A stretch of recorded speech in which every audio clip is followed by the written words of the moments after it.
All right. Are you ready? What's up, everybody? Hey, I am back here live on a Wednesday. Hopefully, you'll get to see me live on Shorts momentarily. Just waiting for everything to get started over here. What's going on, everybody? Good morning, good afternoon, and good evening, wherever you're hailing from. Clone Wars for life. What's going on? How are you doing? I don't know. I know you were in the middle of traveling or are in the middle of traveling, so I don't know if you had a chance to watch episode 3 yet of The Acolyte. But we are here to discuss episode 3. Will this be the episode that will once again divide the fan base of Star Wars? Will it make the fans turn on the franchise all over again? Well, we'll discuss it. We'll discuss it and we'll see how it goes and all that. But always rest assured that this is a place to come to laugh, to cry, to be emotional, to be passionate, but be respectable. And we are here to talk about everything Star Wars related, mostly about Acolyte episode 3. So I guess I'll get into it right now. Let's just rip the Band-Aid off and let's just get into the discussion here. Now, the way I like to formulate these discussions is first, let's just talk about spoiler-free stuff. Whoa, what the hell was that? I'm hearing things in my headset. That shocked the hell out of me. Wait, give me 1 second, y'all. I like to first talk spoiler-free stuff, so I'll give my initial thoughts about the episode, and then we'll get into more spoiler-specific discussions, recapping, and all that good stuff. So, in the very beginning, I ask all of you in the chat to at least be kind to your fellow viewers if they haven't seen the episode yet. Some people like to come in and just listen to the initial thoughts and all that, and then we get into the nitty-gritty of it all. So no spoilers until I put on the big spoiler sign on the screen there for everybody. And if we're cool with that, then you're cool with me. All right. So sorry, I was just taking care of some things here. So this episode was written by hold on. This I have the Jasmine Flournoy and Eileen Shim, but the director is a director named Kogonada. Sorry, I always have problem with that name. And I didn't realize it until after the episode when I saw who directed the episode, but it did feel like one of his movies. If you're not familiar with him, he's directed films like Columbus, but most importantly, a film called After Yang. This is a movie I saw a couple years ago, I believe, when it first came out. It stars, I forgot who's in it. Is it Colin Farrell is in the movie. And it's a very futuristic like movie, deals with family and cloning and all those things. Very, very much, it felt very much like Star Wars. And the one thing I will say, and this is just my opinion, I have a feeling there's going to be a lot of people out there who have different opinions. I thought the episode was directed very well. And I thought the writing and the flow, the pacing was done very well too. For a minute, I actually forgot I was watching Star Wars, which is not a bad thing. You know, it felt like a very interesting coming of age type of story that we're watching.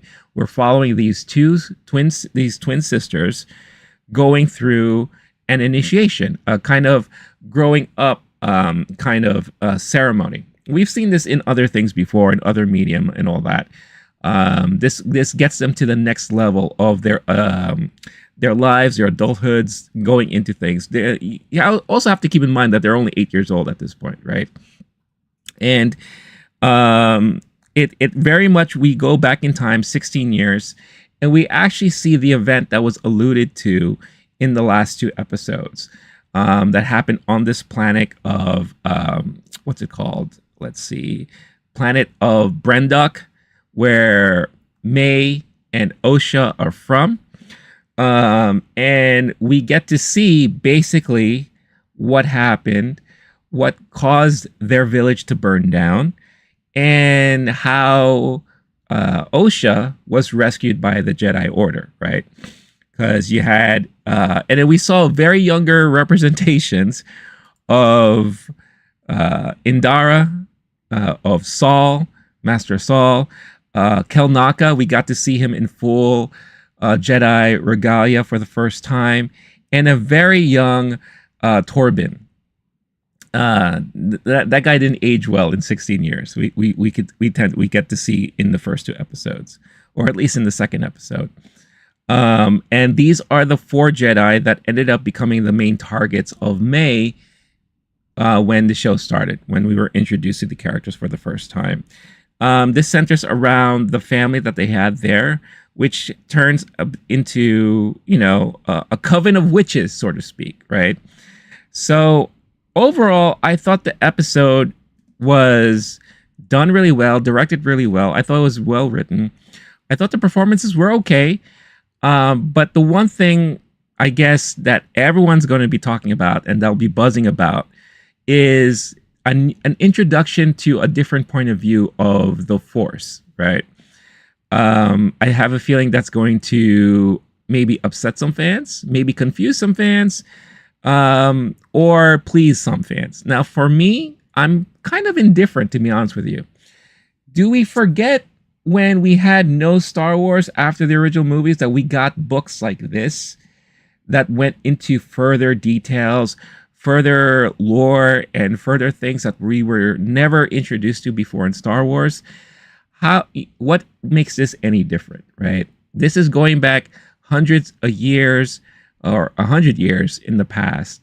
There are things that we don't know about around that time, and there are things that even the Jedi are learning for the first time. Remember, this is a time when the Jedi are so focused on themselves, so focused on working with the Galactic Republic in being the space marshals that they are, that they never really at one time thought that, oh, maybe there could be people out there who are learning about the Force in different ways, right?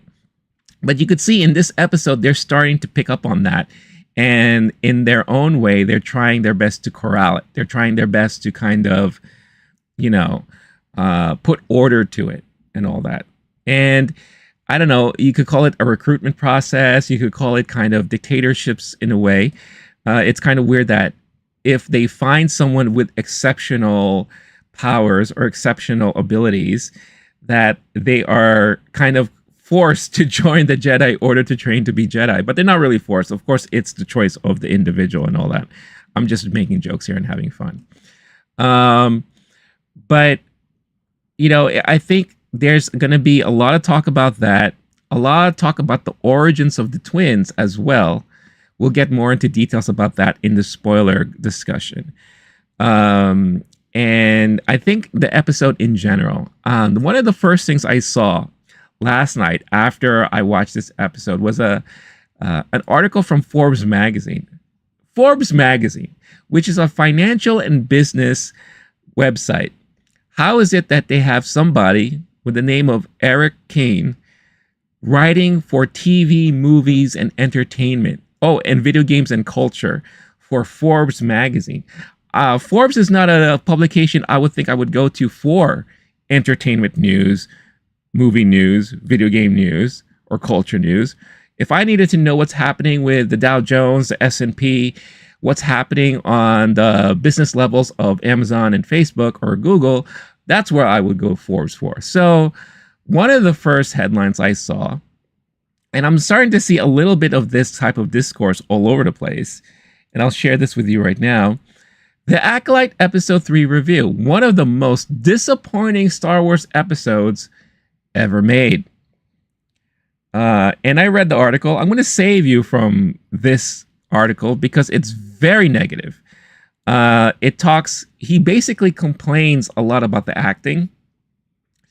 especially the acting of the two 8-year-old kids, right?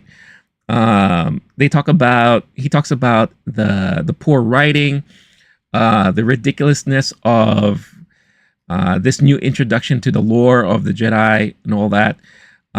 He says one thing where IGN, when they gave their episode review of this episode, they said a lot of tantalizing new layers to how we perceive both the Jedi and the Force. And he says, I would like to know if we use the versions of the word, if we use different versions of the word tantalizing. So obviously he doesn't agree with all that. He's confused about the motivations of May, and we'll talk more about that in the spoiler discussion. We'll talk more about, he complains about the witch chant, which is the lamest chants he had. He thinks that the Coven is very stupid and weak. He doesn't understand where the budget is going to in this show because he felt like this episode was very lacking. Also, he has criticism about why Tobin killed himself over what.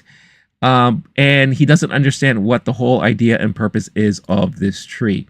There is a certain tree that is in focus several times around their village. Very Game of Thrones-like. If you remember Game of Thrones, they have that kind of tree. I forgot what they call the tree. This is the original Game of Thrones. And it's a place where people kind of like go to relax, go to worship, go to seclude themselves, to have time to think. And Osha uses this tree as kind of the same type of sanctuary for herself. But, you know, they're not supposed to leave the village. We'll talk more about that again in spoiler discussion and everything. I don't agree with an article like that. Personally, I kind of enjoyed the episode. I didn't think it was like outstanding or anything like that, but it did at least shed light into the events of why we should start caring for these characters. It's all about a character building and giving us some background as to what exactly is happening here. Why are these twin sisters so sought after? Why does May have this rage inside of her and this anger inside of her? And why she's seeking revenge on these certain Jedi? You know, it gave us a little bit more of a clear outline as to what may be happening there. I also think that we are not shown everything that is really happening. And again, without spoiling anything, we'll talk about that in a little bit. But overall, my initial thoughts of the episode, like I said, I thought it was well directed. I thought the writing was actually pretty decent. I thought the pacing was good. I thought the performances were good. And everything that was kind of revealed made sense to me. It was more like an aha kind of moment. And then it also started, because you have to think about it too. This series appears to be kind of like a murder mystery thriller type of show. It made my mind start going and start thinking and really start wondering what is really happening here. So if anything, this should allow the audience to start formulating their own theories, their own kind of their speculations of what exactly is happening here and what is the driving motivation of it all, right? So for that, if I was to rate this on a Letterboxd scale, you know, the first episode, I would rate it, I probably would have rated it like a 3 out of 5. Second episode, I probably would have rated a 4 out of 5. This one, I would definitely rate a 3 out of 5, which is not bad. You know, it's not terrible. It's not outstanding, but at the same time, it was pretty good. It wasn't terrible at all. But if anything, it leads to a lot of discussion that we could be having for this. Clone Wars for Life, the witches it's talking about kind of remind me of the Night Sisters. Absolutely. What's up, Lil Sa? Congratulations on finishing up your exam. How did you think you did? We're curious. Kevin Davis, I think Osha going to end being the bad guy. What's going on, Kevin? As always, I always appreciate you hopping in and mic dropping your comments and then leaving. Always appreciate that. I don't think you're that far off, for sure. But we'll talk more about some speculation and theories in the spoiler version of this episode here. But yeah, overall, like I said, It was 40 minutes, 45 minutes long, and it didn't feel long. It felt like a right time, and I thought the pacing was done overall very well. I'm curious, what does everyone else think of the episode in general? Did they enjoy it? Did they feel like it was lacking? I'm just curious as to what the chat has to say about it so far. And I'll give a little pause so that we can have discussion about all those things.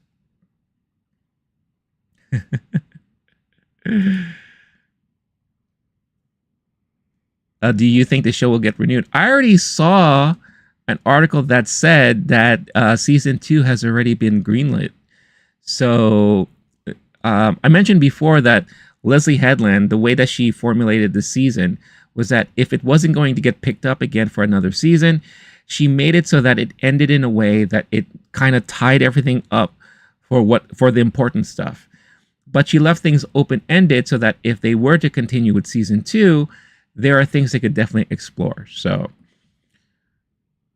Clone Wars for Life thought it was okay. Really didn't really mind it all that much. Yeah, I think it did very well, according to Lil Saw. Okay.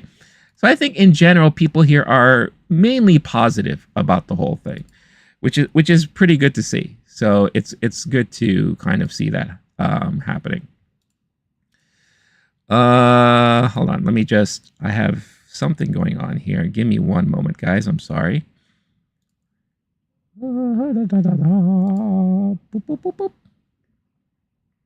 Weird. Something weird is happening here. Give me 1 minute, guys. Sorry. My apologies.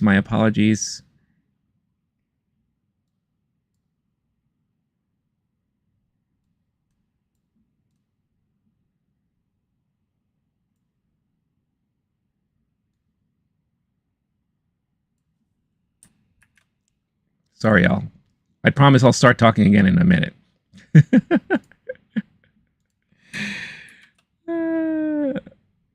Technical. I love it when things get... All right. Every stream, there's always something. All right, cool. I think I figured it out. All right. So yeah, so I think at least here in this chat, the overall sentiment is that people liked the episode. But I think at the same time, people thought it wasn't outstanding, right? It wasn't anything mind-blowing. So let's go into spoiler discussion right now. And again, this live stream is basically just going to be talking about this episode of The Acolyte. And now we have free reign to talk about everything that we want to talk about. And, don't hesitate to ask away or make any mentions about the episode in the comments. Kevin, how much money do you think Inside Out 2 will make at the box office? Okay. I think Inside Out 2, based on the first 30 minutes that I watched last week, can I say that yet? The embargo lifts in about a couple of hours. I can't really explain in detail what I saw, but at one point I went into it very hesitant. I came away wanting to see more of the movie. I think it's going to be very successful. If Bad Boys was able to do around 56 million-ish, I think Inside Out 2 will be close enough to that range, if not 60 to 65. Also keep in mind, and I don't know if general audiences know this or not, this movie is going to end up having legs because Disney announced that it's going to leave it in theaters for 100 days straight. And so that would mean that it would probably hit streaming at earliest, maybe October or September, right? So people are going to have to wait a long time to watch this at home. And I think when more and more people realize that, the more they're going to go out to theaters to watch it. So I think it's going to have staying power. So opening weekend, probably like around the range I mentioned. Overall, in the long run, in this landscape, probably 300 to 400 million. That's just my guess. Clone Wars wise. So with these new witches being shown, do you think it's possible we will see the Night Sisters in this show? Just to show how the Jedi taking more Force-sensitive children. So we did see the Night Sisters in Ahsoka, right? But of course, this was already during a time when I guess the universe are aware that the Night Sisters exist. We've already also seen the Night Sisters in the video games, Fallen Order and Survivor, right? So it is possible that maybe we will see the Night Sisters appear in this show.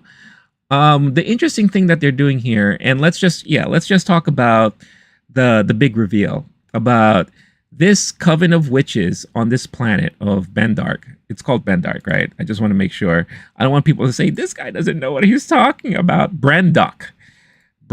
On this planet of Brendok, these coven of witches figured out a way to utilize the Force in their own way and are kind of training each other how to manipulate it, right?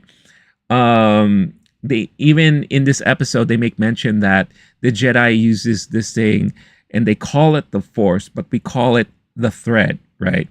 And it's more of like a push and pull type of mentality, type of feeling. The sisters, the Night Sisters of, is it Dorothmere or Dorthamir, something like that? They use their version of the Force along with the essence of that planet, which is like that green mist and all that. So everyone has the ability to conjure up the Force because remember, Dathomir, thank you. In the movies, thanks to Rian Johnson, whether you like that movie or not, it's already been explained that everybody has the Force. Everyone has the Force with them. Some people are just more in tune than others when it comes to the Force, and they can manipulate it and use it any way they can. We saw that with Little Broom Kid at the end of the movie he directed, where the broom kid is just looking up into space and then, hell, give me the broom and all that kind of stuff. And he's not even in training for anything. So it was really interesting to see at least, and it makes sense to me, when you have this thing in the universe that everyone can, tap into, you're going to expect that there are going to be groups of communities, coven of witches, however you want to call them, that will figure out a way to utilize this thing in their own way and for their own advantages, right? That's just how it is.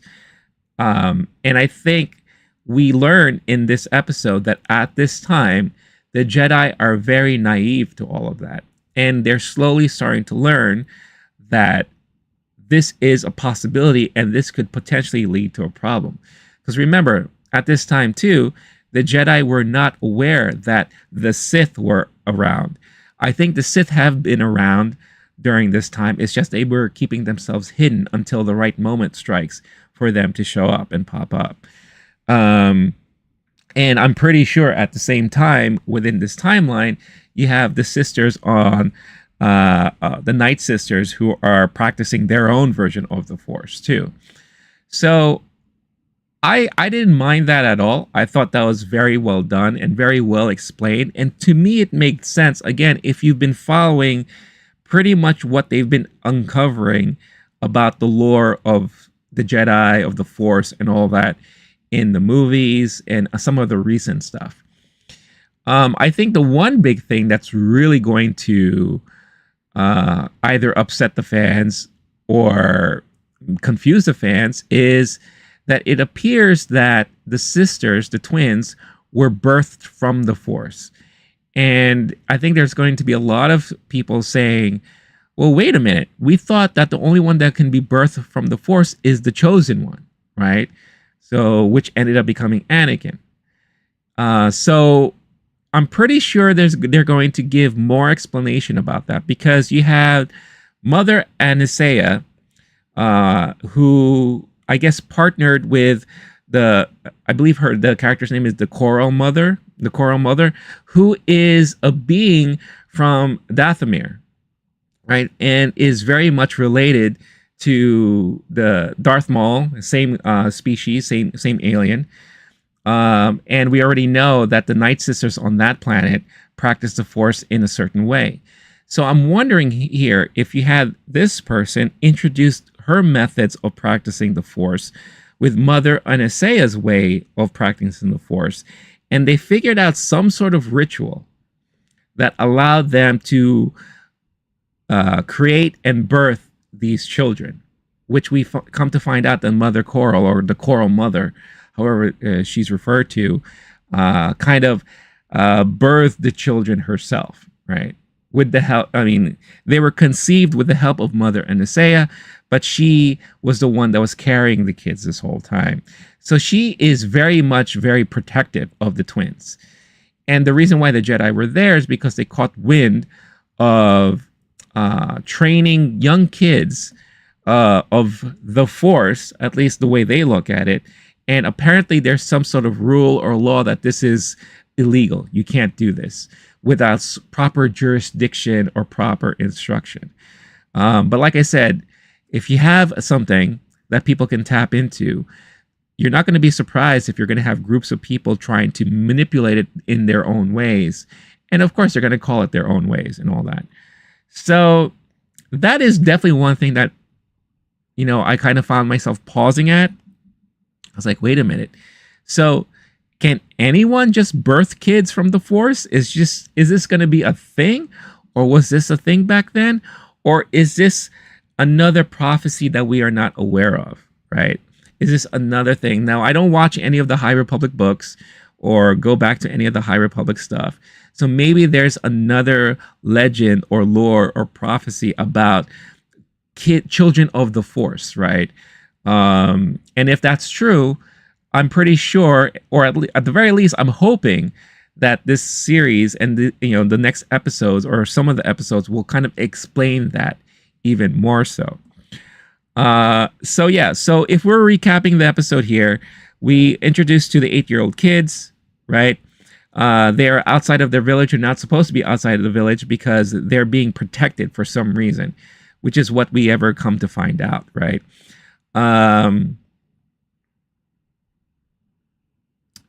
Did you ever end up looking up math?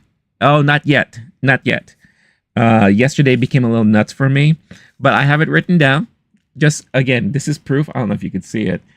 I have it written down, and it's here on my side that it's something I definitely want to look up. So, not yet. But I promise I will when I have a chance.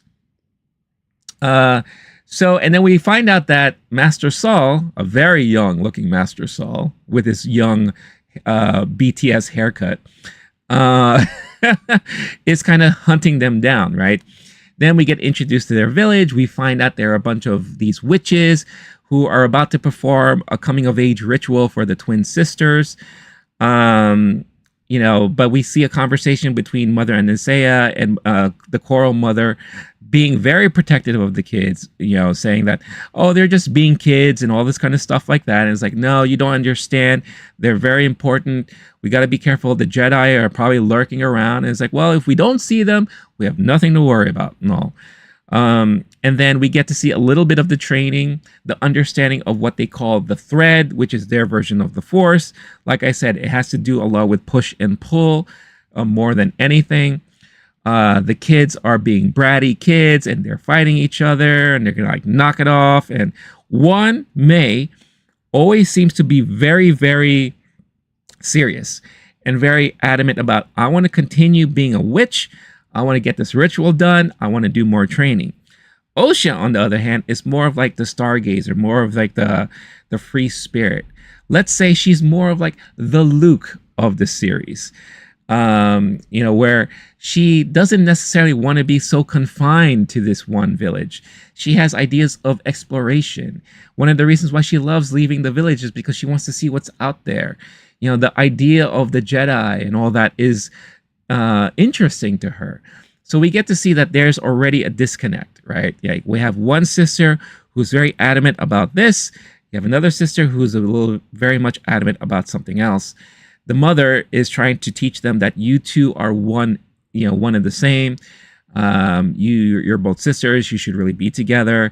And in a way, trying to convince them to make the right choice. And of course, May's like, yeah, you're going to make the right choice. You're going to be a witch. And Osha's like, I guess. Geek Ledger, I don't think it's prophecy related, and force manipulation to create life is definitely possible by force users regardless of affiliation, but it's just not common. By the way, what's up, Geek Ledger? Love seeing you back here. I hope you're doing well. Hope you're having a good week so far. Possibly. I think at this point, until we learn more, that's very, very possible. Again, it would just be, I personally would love to see just how common this is, or if, like I said, if this could possibly be related to something within the High Republic era. What's going on, Ghost? Thank you for chiming in and hanging out with us.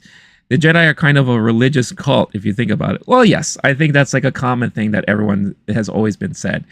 That not just the Jedi, but I think the Force in general, anyone who practices the Force as hardcore as the Jedi or the Sith, that's a very cult-like mentality. So yes, I don't disagree there.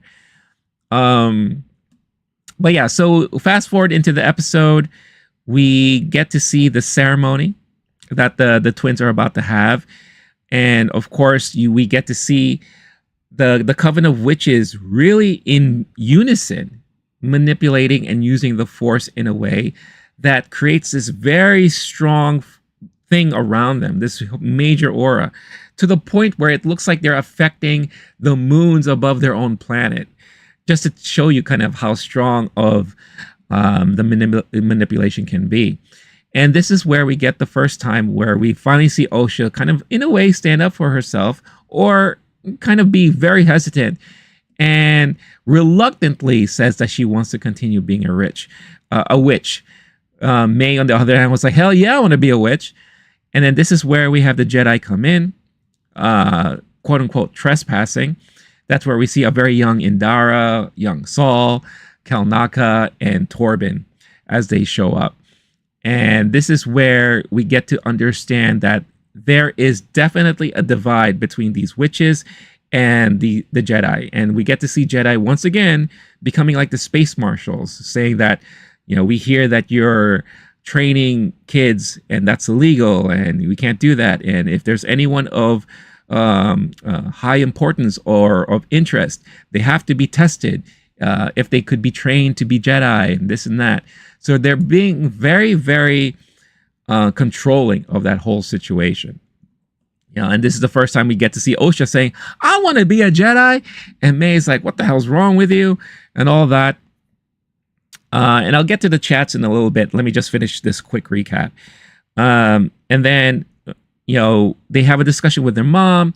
They agreed that, okay, tomorrow we're going to let the kids go to your place, have you guys train or have you guys tested, and then we'll see if, you know, they want to be Jedi or not. But separately, they have the mother has a discussion with the kids saying, hey, look, if you want to become Jedi, or if they think that you can be Jedi, that means they're going to take you away from us. You're not going to be part of this village anymore, and more than likely, you'll never see us again. So they come up with an idea. It's like, okay, we'll lie during the testing. They go there. May, of course, lies, no problem. Osha goes, and she's conflicted. She's trying to lie, but you could see Saul is seeing her as like, wait a minute, I don't think this girl is telling me the truth. Let's find out. And kind of breaks her down, not using the Force, just being honest with her, talking seriously, right? And she's like, look, I can't lie. I have to be honest. I really want to become a Jedi, blah, blah, blah, this and that. So they take the test again, and it sounds like she did very well and all that. But before that, we got to see Master Torben, or sorry, Padawan Torben at the time, take her blood sample, which is very reminiscent of what Qui-Gon did to little Annie in episode 1. So I thought that was like a nice little throwback. I also appreciate the fact that they didn't mention metachlorians. You know, metachlorians is not something that's been mentioned since the prequels in a very long time. And I'm glad they didn't do that. So, but at least they alluded to it when he was taking a blood sample. Okay, back to the chat. Geek Ledger, also, I didn't think these witches are evil, like some people are saying. I don't think they're evil either. I think Lucasfilm is expanding the definition of light side and dark side of the Force. Totally agree there. Like, just look at the Jedi video game series. Like, Cal is definitely on the side of good, but he's tapped into dark side powers. Also, not just Cal, but they also kind of explored that in Unleashed. If you remember that game Unleashed too, where you could kind of be in the middle. And in Knights of the Old Republic, you could kind of go kind of middling in the same way too. Ghost, I like he's expanding dark light sides. Doesn't that risk even more literal melodrama? Yes and no. It depends on how you look at it. I think just like in real life, kind of like what I was mentioning before, anyone who has access to something, they're going to find ways to use it to their own advantage or to their own liking. The fact that it was already been clarified that everyone has the Force, you're going to find communities, groups of people who are going to find ways to tap into that and use it to their own advantage, if they're strong enough to do so. Geek Ledger, we've had that in the past in the old expanded universe. Legends like Starkiller was eventually on the side of good. Hence why I'm wearing this shirt today. Again, we are so easy to forget stories like this back in the day where we dove more into stuff within the lore of the Force and the Jedi and all that. So yeah, I don't see anything wrong with what's happening in this episode. Why do you put trespassing in quotes? Isn't it police invasion? Well, the thing is, the reason why I did that is because when the Jedi showed up, they didn't come busting through the doors or anything like that. I believe they just kind of waltzed in, right? So, and they made it very clear that their intention was not evil or any any will of malice. They're just there to have a conversation. Now, they weren't invited in, so I can see how that is, but I wouldn't say it's like an invasion at all. Ghost, it's the binaries in Star Wars that are a problem in artistic terms. What if the good light side and the Jedi is just propaganda to get us all compliant to a fundamentalist settler colonial project? Okay, hold on. I'm just trying to think more deeper about this. So I see where you're going with this, and I think the one thing that we're going to learn from this show, because one thing I mentioned is that I think the events that unfolded here, we're not seeing the full picture. And I think what's going to happen here is that we're definitely going to end up having a different point of view of the Jedi at the end of the series. And this is something I've always believed. I feel like during the High Republic time, the Jedi Order was very high on themselves. And they saw themselves as the major authority when it comes to anything Force related. And they're working very closely with the Galactic Republic to kind of corral all of these things.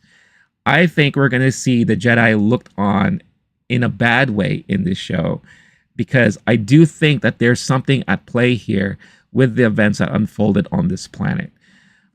So I think we're going to see a little bit more of that divide and maybe get a different point of view on the Jedi light and dark side and all that stuff. I've got to go. All right, Clone Wars for Life. Sorry if you've gone. I hope you have a great rest of your day. Clone Wars for Life is currently traveling. He's attending a karate tournament this weekend, so wish him luck on his tournament. Geek Ledger, I personally think dark side, light side should refer to what kind of Force user is using the Force. I don't think there's a light side or dark side to the Force. It's just the Force. Yeah, and I think that's like a simple labeling thing, right? At this point, it's there's definitely a gray area. So I think it's easy to say that there are extremes, right? There are extremes light side users, there are extreme dark side users, but they're definitely in between people too. Remember, Luke also fiddled around with light and dark at one point, and Obi-Wan did as well. If you recall, when he fought Darth Maul in Phantom Menace, he had to, in a way, hone in on a little bit of that dark side within him in order to at least try to keep up pace with Darth Maul. And we've seen Obi-Wan mess around a little bit with both sides. I definitely think Qui-Gon did as well, right? So, but that cannot be shown fully, or else they probably would have been kicked out of the Jedi Order or anything like that, right? So, goes, okay, I got you. So we should let the story play out. I think so. But I think a lot of the things that you're thinking about is very valid. I think there's just a lot of things in there that we could potentially see revealed in this series and all. So great conversation, guys. Keep it coming. I love the conversation and the thought process behind it all. See, this is how fan communities can have decent conversations and not be toxic or all that stuff. Unlike this Forbes article that was extremely negative that I read earlier. But anyway, I digress. So back to the recap. So first of all, I have to say, I really loved seeing the Jedi in their element. And I also love that no matter what, Jedi, warrior, or what have you, bounty hunter, Wookiees are always the ones that are going to be good at tech, because that is their trade, right? So I love seeing that the Wookiee Jedi Kelnaka was just busy fixing the speeder and fixing parts of the ship. So I really, really love that. So obviously afterwards, when they find out that Osha wasn't able to lie, May gets really mad, and this forces her to get into this crazy rage, which went way overboard in my opinion. So much so she's like, I'm going to kill you so that you don't leave, and locks her up in the room, sets the room on fire. Osha finds a way to escape, but then things are happening as she's getting out there. The core of the power of the camp is exploding.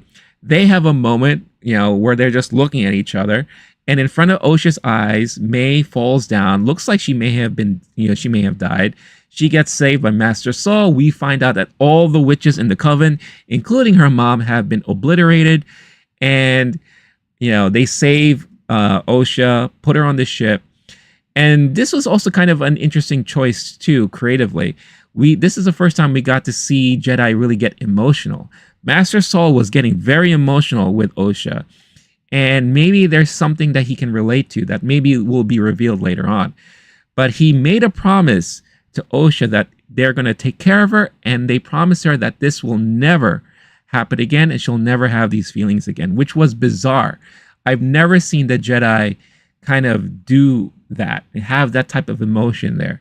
And then, of course, at the end of the episode, we finally find out that May never died. She survived. She made it to the tree, right? This nice little yellow tree.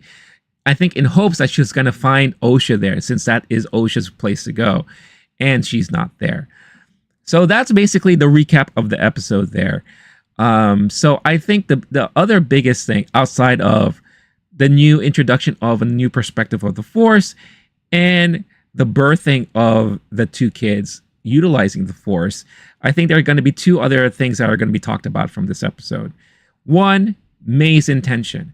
Why did May blow off the handle that would have forced her to not only burn her sister down, burn the whole village down, and kill all the witches, including her mom? And two, is this really what happened? Right? Because I have some theories, and I think it'll be interesting to talk about it. Geek Ledger, yeah, I've seen people saying that this destroys Star Wars and disrespects George Lucas, yet people forget George Lucas never said the Jedi Order, the organization, were the good guys. The Jedi philosophy idea was centered as good, but George Lucas had said the Jedi Order fell for a reason. I personally think that the prequels is a critique on organized religion with the Jedi and extremism. I need some coffee, guys. I'm sorry. I'm not fully awake yet. Extremism. You know what I'm trying to say when it comes with the Sith.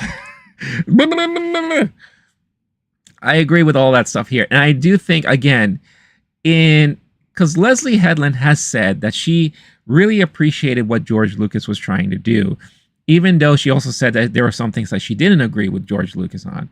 But I think she's taking those same concepts, those same ideas, and I think she's utilizing that in this show. I don't think it's far off saying that I think at the end of the series, or at least this season, we're definitely going to be seeing the Jedi in a different light. And I don't know, would it get to the point where maybe, those who are against the Jedi and maybe on the darker side of things, could they be right? I always like it when creative people kind of force the users to change their way of thinking. And I feel like Leslie is definitely that type of person who's going to attempt to do that with a series like this, with a show like this. Um, and she's kind of testing that now with this current episode right here. Leading to this episode, she was saying, and a lot of people are saying that this may test kind of the fandom in a way of how they're going to take what is going to be revealed in this episode. And I think we're seeing that right now. What's up, Joseph Ricci? Nice of you to chime. Yes, we are talking spoilers right now. So feel free in the comments section to have at it. We've been talking spoilers now. I just did a full recap of the episode. Now we're going to talk about some of the intricacies of what the discourse may be starting today. Sure.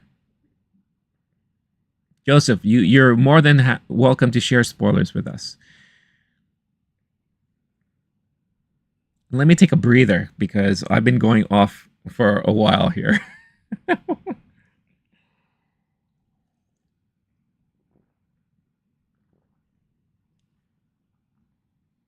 And Geek Ledger and Ghost really loved the conversation, like I said before. Great back and forth. And for those of you who are here who haven't let me know yet, I'm curious, even with all the discussion, even with the discourse happening online, what did you think of the episode in general? I gave it a 3 out of 5 stars. I thought it was good. The directing, I thought was well done. The pacing was good. And I actually appreciate the additions to the lore that we've never gotten before. Geek Ledger, to me, it feels like Star Wars is doing what Star Trek did with its more recent entries. It challenges the status quo by making things more gray than black and white. Yeah, absolutely. However, I will say this. Now, I haven't watched much of the new Star Trek stuff, to be honest with you. I've seen the first season of Picard. That's the length of the new Star Trek that I've seen. And what threw me off is when they started cursing in it. I'm so used to Star Trek being so friendly and curse-free that the minute they started saying shit and fuck on the shows, I was like, what? What's happening here? So that totally threw me off big time. I just had to share that because I thought that was so not Star Trek-like. Chris, what's going on, Chris? Continue the spoilers, still finishing the episode. Okay. So let's talk about May's motivation here, right? Now, if you have siblings, right, I'm sure you've encountered moments where you are so angry with them that you have notions like, I want to kill him, but you never really carry it out, right? For some reason, May's motivation is so extreme. And I think because, this is just my opinion, I think it's because the dark side of the Force, or the extreme darker side of the Force, is stronger within her. One of the things I always thought about was, when it comes to the Force, your personality has a big part to play as to which side of the Force you may gel with. So I think if you are really good at heart, then you are always going to lean towards more of the lighter side of the Force. If you have kind of chaotic intentions, I kind of look at this as like Dungeons and Dragons, right? Where there's the chaotic side, the lawful side, and then there's the neutral side, right? So I feel like if you lean more towards the chaotic, then obviously that's where the Force is going to gel with you. So I do think May, in deep inside of her, definitely has more of the chaotic personality, the chaotic energy, and which may have led her to carry out certain things that she's done. Right now, in my opinion, I don't think she was responsible for the death of all the witches, for the Coven, and for her mom. I have a feeling, and this is just my speculation, and I would love to have a conversation with all of you about this. I think Master Torben had something to do with that. Because why was he in Jedi jail, so to speak? Why was he kind of punishing himself and eventually took his own life? Because of the events that happened here, right? Now, we did get a glimpse that he was able to be manipulated by the witches when they kind of took over his mind for a brief moment. So I feel like Padawan Torben, is very easily manipulated. And it's quite possible that maybe he may have been manipulated by the dark side of the Force and may have been the one responsible for the death of the village and the death of everyone else. And I think the rest of the Jedi know that, and that's why they were there to kind of stop him, and why it was very convenient that Master Soul happened to be there in order for him to save Osha right before she fell and could have fallen to her death. So I don't know. All right, Joseph Ritchie here with his big spoiler. May and Osha are one girl. Osha has a doppelganger who is May. This is a horror Star Wars show. I also know that Vernestra Rowe is the master. Please timestamp this. Remember, I shared this with you. They clearly showed this in episode 3 times. Once in the opening scene, second time in front of the Jedi ship, third time on the bridge. When they are in scenes together, they show the doppelganger clearly. All right, that's an interesting theory. I know one of the theories going around out there, it was that maybe May is a figment of Osha's imagination. Maybe she doesn't exist. So there's that. I don't know if I necessarily agree with this theory, but it's an interesting one, only because they already had discussions about birthing the twins. So I think it's known that they are twins and that they are sisters. So, but I don't hate that theory, but that's definitely an interesting one. Geek Ledger, well, Picard season 1 and 2 was pretty okay to mediocre. The quality of the finale season 3 picked up when they got a new showrunner. Chris saying chaotic neutral. Exactly. You know exactly where I'm heading with that. Geek Ledger, Discovery is okay to good. Strange New Worlds, Lower Decks, and Prodigy are all great. That's your opinion. Okay. I've always been curious about Star Trek, especially the new stuff. So I'll take that. I'll keep that in mind when I go into thinking about maybe starting up one of those series. But yeah, Picard season 1 threw me off big time. So yeah, so I have strong feelings that, again, we're not being shown the full story here. I do think the Jedi are semi-responsible for what happened in that village on that planet. I think May definitely started the fire. Obviously, we've seen it. Started the fire in front of Osha's room, but I don't think she was responsible for everything else. And I think, if anything, she feels bad because maybe she felt like she was the one responsible for it all. But there's a reason why she has to be after the Jedi, right? So she's probably under the idea that maybe it was the Jedi that destroyed the village, or that led to the destruction of the village and the Coven and their mom. So that has to be the kind of the driving motivation for May. As to how May came into her further training and who is this master she's following, I'm pretty sure we're going to be introduced to those concepts and what's happening there in future episodes. So, Geek Ledger, yeah, I think Picard and Discovery wanted to flex that they were on a streaming service and not broadcast TV, so they cussed a lot in the earlier seasons. Yeah, again, it would have been, I would have had the same reaction if we went to the theater and we watched Force Awakens and all of a sudden you see Finn say, "Holy shit, Rey, look out." You know, it would have been the same. I would have been like, what are we doing here? You know, so to see, like, you know, people on that show saying this is fucked up or holy shit, you know, like, it was just so bizarre to me. It totally threw me off.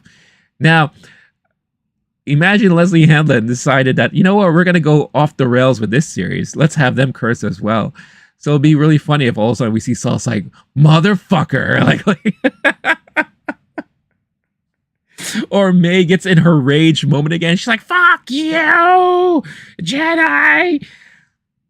Yeah, it'll be really, really interesting to see all that pan out. So my own theory also is that I think, because when we saw the dead bodies, right? We definitely saw the dead body of the Mother Anisea. We saw the dead bodies of all the other witches, but we never really, or at least they never really focused on the dead body of the Coral Mother, or the Mother Coral. What, you know who I'm talking about? Lady Deathmaul, or Lady Darth Maul. That's what I'm going to call her. I have a strong suspicion that she survived. She found May, and she's the one that's ending up training May more on the darker side of things. I have a feeling that's my speculation there. And the master that we see, I think, is her. Could be wrong, but I think that it's potential that we could be leading towards that route. To be honest with you. But yeah. It'll be really interesting, and I haven't read a lot of the fan reactions online, but I'm pretty sure it's very mixed right now. Very, very mixed. Geek Ledger, I was fine with it in Picard because most of them are retired and not in Starfleet anymore, so they're civilians now. It's not a military political environment, so they talk like normal people. Yeah, I guess when you look at it that way, for sure. I guess it's just when you've gone through, God, how many years of Next Generation? And now to have it just thrown in your face like that, it's just kind of funny. Geek Ledger said he enjoyed this episode. Awesome. I'm glad to hear it. What was your favorite? For those of you who've watched the episode, what's your favorite part of the episode? If you liked it. If you didn't like it, what was the part that you hated the most? Like I said, this Forbes article is the one thing that stood out to me, because this guy hated the acting, the writing, the lore. What else did he hate? He hated the fact that he doesn't understand May's motivation, and he definitely thinks that there's something more at play here, which I do agree with. He said the chanting was lame. That was the lamest chant song. I didn't mind it. Geek Ledger saying the witch's ceremony, that was cool. Yeah, I agree. I thought the whole ceremony was interesting. It goes back to what I said before. It's like, you're gonna okay. If we're gonna look at the Force, the Jedi Order, like religion, let's use the Catholic religion as an example here. All right. The Catholic religion comes from Christian beliefs and all that, but you have different sectors that practice Catholicism in different ways, right? They all kind of originate from one same sentiment, but they all follow it in different ways, right? And then you have sectors that spawn off of that religion, and then you get into like baptism and all that kind of stuff like that. We're not going to make this a full-on religious discussion, because that's just going to lead to nothing but bad things. But when you look at it that way, what makes this any different, right? So if you have a bunch of people who believe in something, plus they have the ability to tap into something, of course they're going to utilize it in their own way, for their own means, the way they think it should be tapped into and utilized. And that's what we're seeing here with this coven, with these witches, And I thought it was kind of cool. I think it was very, very. Plus, it showed you how strong the Force can be when you get a group of people, focused on one thing. The fact that they were able to affect the environment around them, even so much so, like I said, it looked like they were affecting the moon above the planet. That's how strong the Force can be when you have the group of people all working in unison for something. Very, very interesting stuff.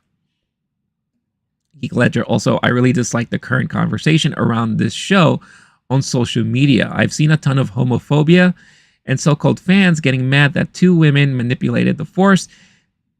Oh, that's just ridiculous. Really? Is that what's happening online right now? Look, I'll say it. I've said this before. I'll say this again. You already had a group of people that were planning to hate this show even before it came out. And maybe it's because they don't like Leslie Headland, whether it's because of her sexuality or her point of views. Amandla is also, they go by they. So maybe they don't like her as an actress and as kind of representation and all that.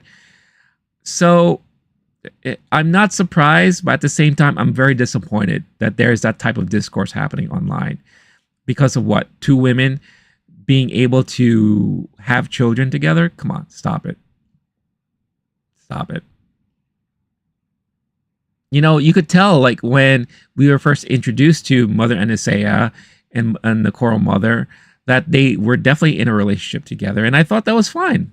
I was like, I remember watching it and seeing when they were having the discussions about the girls. It's like, oh, look at that. Like they're together. You know, they really act like moms. You know, and they're very, one is extremely overprotective of the kids, while the other is like, well, they're kids. Kids will be kids. This is what kids do. You know? So it was kind of nice to see that dynamic there. Yeah, well, internet will be internet, right? What can you do? I'm curious, what do people think about Joseph's theory about doppelgangers? I thought it's an interesting one. It's creative. I like it. And I like I said, it plays along with the fact that I think some people were expecting or thinking that May is a figment of Osha's imagination, which is interesting in theory too. But I think this particular episode, I think, in my opinion, helped clear things up a little bit.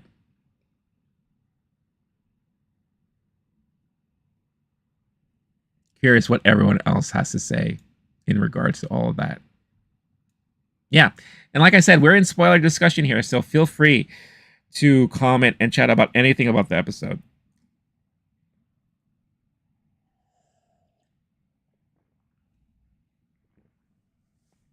And also, I was correct. Last week, I said that it's crazy that they killed off Master Indara, and we're probably going to just see her in flashbacks. And this was a good example of that. So we got to see her once again. She was not wasted. Like Carrie-Anne Moss was not wasted in this series. We're definitely going to see flashbacks of her as we get more reveals about what exactly happened on that planet. Because, like I said, we are not being shown the full picture just yet. And then I truly feel like the Jedi are responsible, particularly Torben. And we're going to see how all that plays out.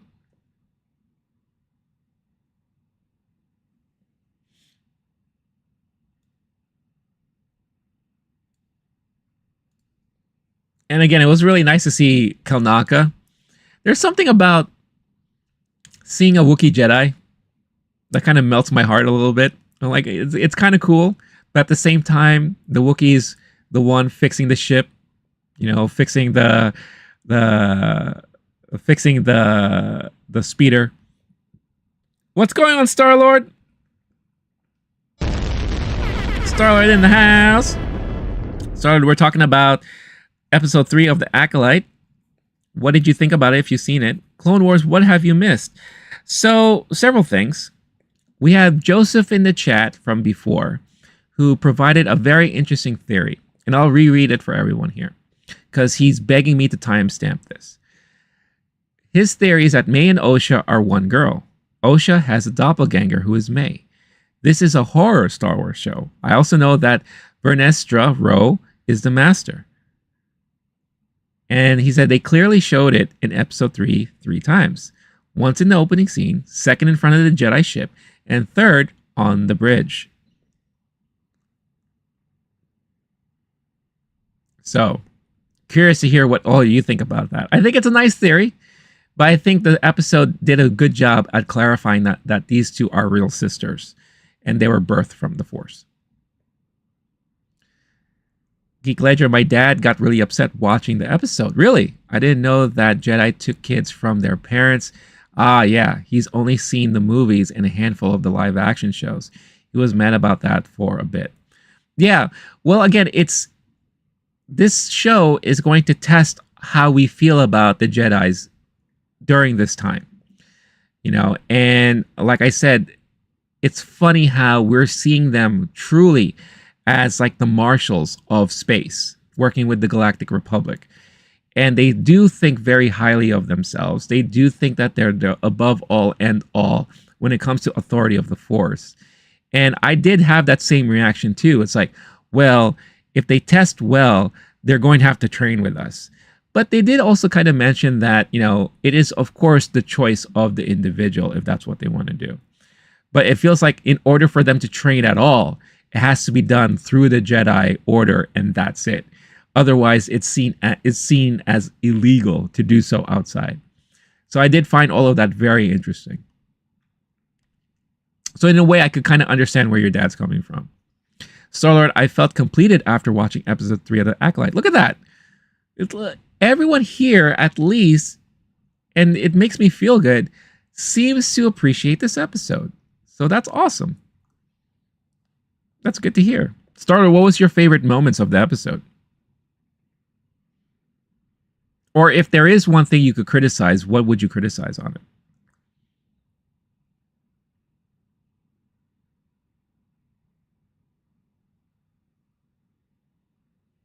So seriously, it illustrated what I was a little confused of with the backstory. Yes, but I also think at the same time we're not being shown the full story. We get a sense of what happened, right? And we kind of get an idea of May's motivation, but I feel like there's definitely more to it. Remember, this is a murder, mystery, crime thriller type of series. So I think there's another layer to this. And it does involve the Jedi, particularly, in particular, Torben. I think Torben is going to be a very important figure in this whole storyline because we've already seen how easily he was manipulated by the Coven of Witches. So I think something got into him that may have caused what happened on that village, on top of already May's aggravation with the sister, which may have kind of forced her to set the room on fire. So there's definitely someone at play here. And my speculation is the one who's at play is Mother Coral, or Coral Mother, however you want to call her. Can someone please let me know what her real name is? Because I feel bad just calling her whatever. Lady Darth Maul, I'll call her that.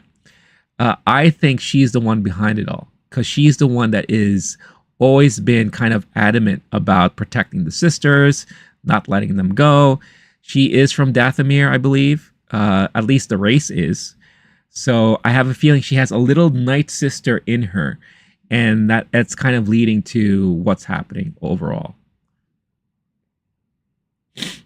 Star-Lord said it completed episode 1 and 2. I don't really care why. I just want to know how first.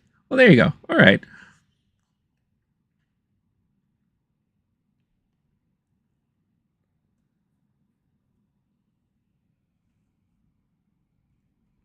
Oh, and again, see, here I am, very bad at this. Can everyone who's watching do me a major, huge favor? Do me a favor and just hit that like button. I would greatly appreciate it. You would make this guy extremely happy. And or hit the like button if you like this shirt I'm wearing. It's a nice throwback to old school legacy Star Wars, if you know what I'm talking about. So.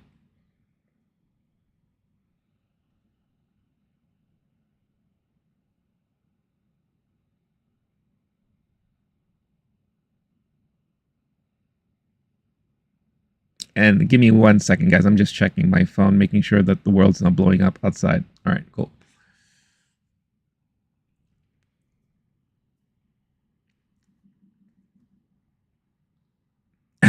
She's Zabrak, but not Dathomirian.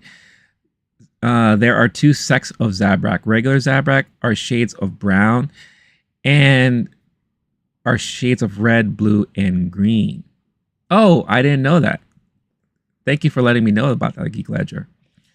But that being said, do you think that maybe there's still a possibility that she still has that kind of evil intentions in her? Would they be ballsy enough to try and attempt to give us an explanation and reason why Darth Maul was so feared at one point? And is it because is she somehow tied to that? Maybe I'm going off the rails here, and I'm like Mr. Fantastic stretching. I'm doing the Plastic Man right now, but could they possibly be trying to do something like that?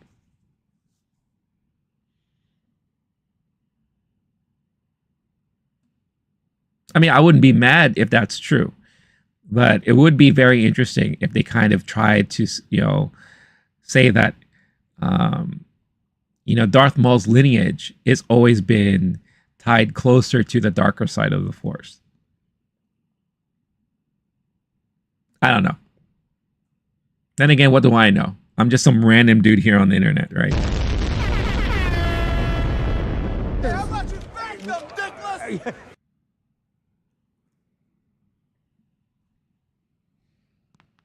Ooh, I don't think any of you heard that on the mic. My back just cracked what felt like 50 times.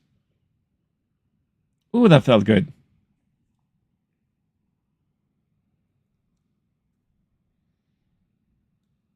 What's up, everybody? If you are new tuning in, we are talking spoilers for episode 3, The Acolyte. Feel free to chime in with any thoughts, comments, questions, all the like. Hit that like button, all that. So Darth Maul was a badass mean mugger. He sure was.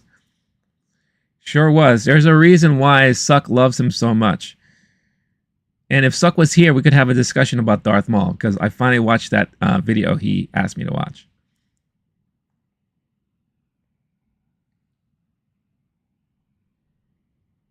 So what do you think the rest of the series is going to be about? Or what do you think is going... So episode 4 next week. Most critics had a chance to watch the first 4 episodes. So, and there's probably a reason why they gave them 4 episodes, because it probably gives you a good idea of the overall arc that they're trying to accomplish here. So with episodes 1 and 2 giving us an idea of the current characters of play, episode 3 going back in time, explaining exactly what happened, right?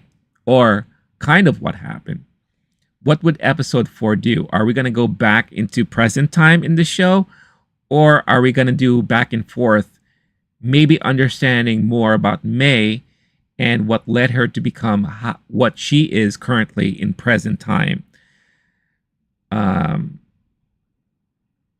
Or are we going to find out what's going to happen with Kelnaka? Because that's how episode 2 ended, right? With them, with the introduction of Jedi Kelnaka on his planet.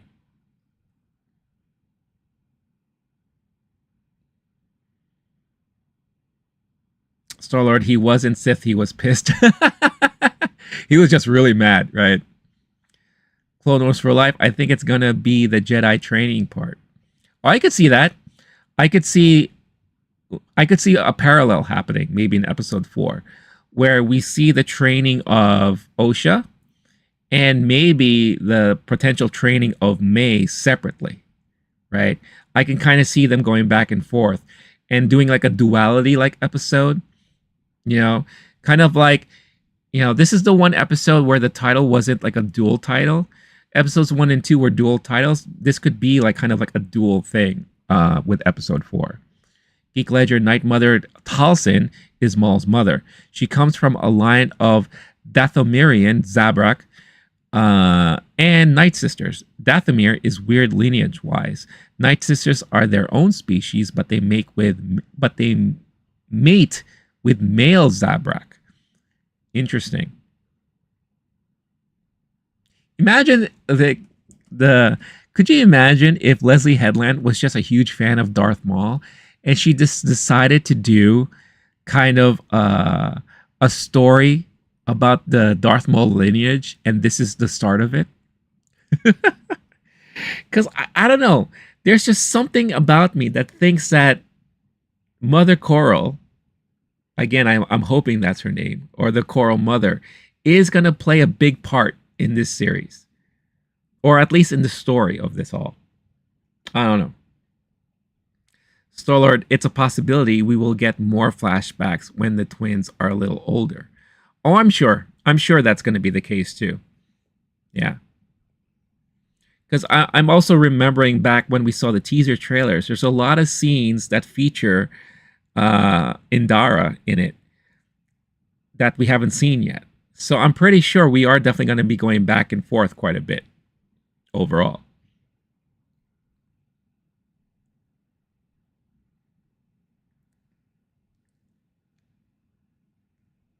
Also, outside of the Star Wars talk, how is everyone doing today?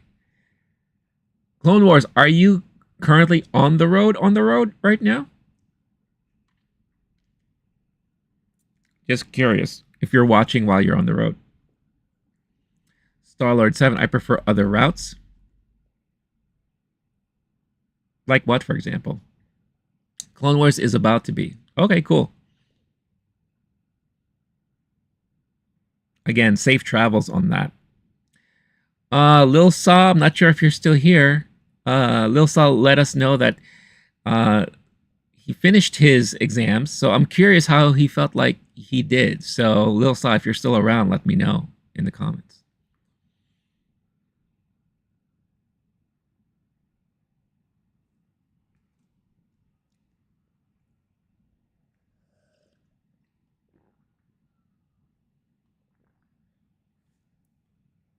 Geek Ledger, I personally think the dark side force user we're dealing with is Darth Plagueis Master. Oh, the Master of Darth Plagueis. Interesting. They've never revealed what species Plagueis' master was. Could have been the Zabrak mother. Ooh. Ooh. I kind of like that theory. If that's true. That would be fascinating. I mean, I think a lot of hardcore Star Wars fans have been dying for a Darth Plagueis story when it comes to live action, animation, whatever the case is, right? So it'll be interesting because I do feel like, and I've said this before, I also do feel like this show is going to be where we see the Jedi be introduced to the Sith for the very first time. So knowing that Plagueis was pretty much like the main Sith person at the beginning, it would be kind of interesting to see the origins of all that. Because I do feel like this show is a Sith-centric show at the end of the day, I think. Could be wrong. Again, we're just speculating here, but, you know, we like to talk about this stuff. So the Dark Force user, I want to know who or what he is. If it's a he, could very much be a she. And like I said, if it's the mother, the Coral Mother, that'll be really interesting to find out.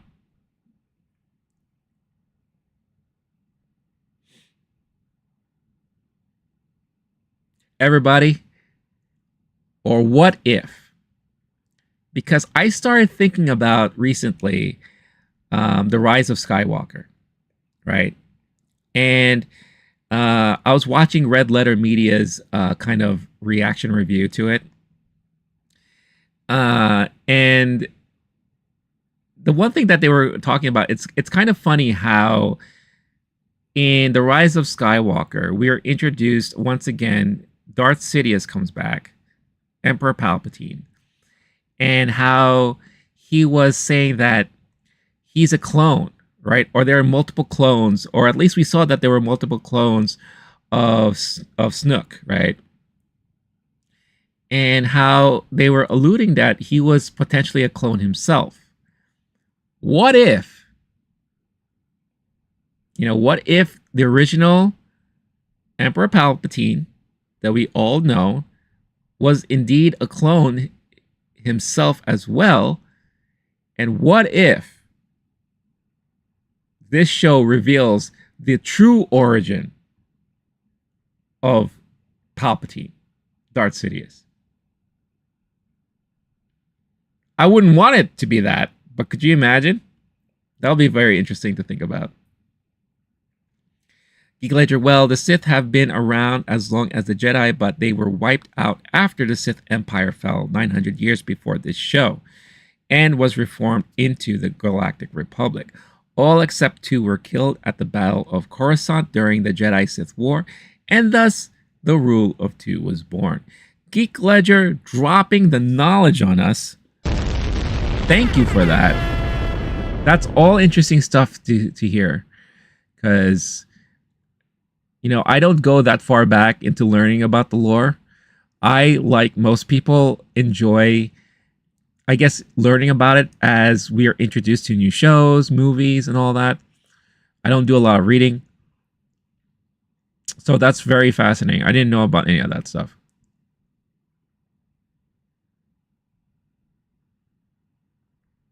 So what you're saying is that the Sith and Jedi were at war, and the Sith were completely wiped out. And that's what led the Jedi to rule, right? Now, is it still safe to say that in this period of this show, that the Jedi probably are not aware that the Sith are still around? They're probably thinking that they're still wiped out, right? So the Sith could still be rebuilding themselves secretly without the knowledge of the Jedi.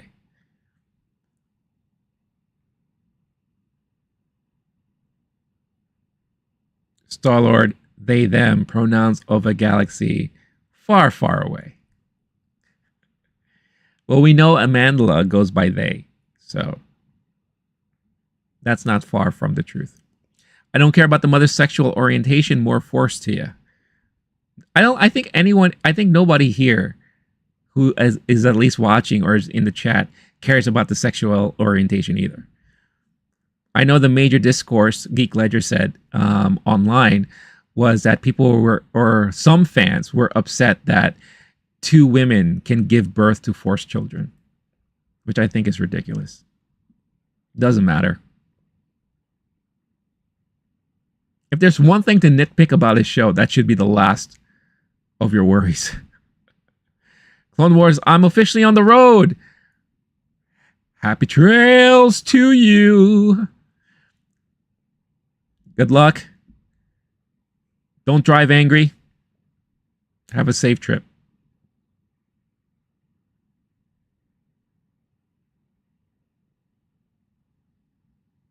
Stop when you need to pee. Eat when you need to eat.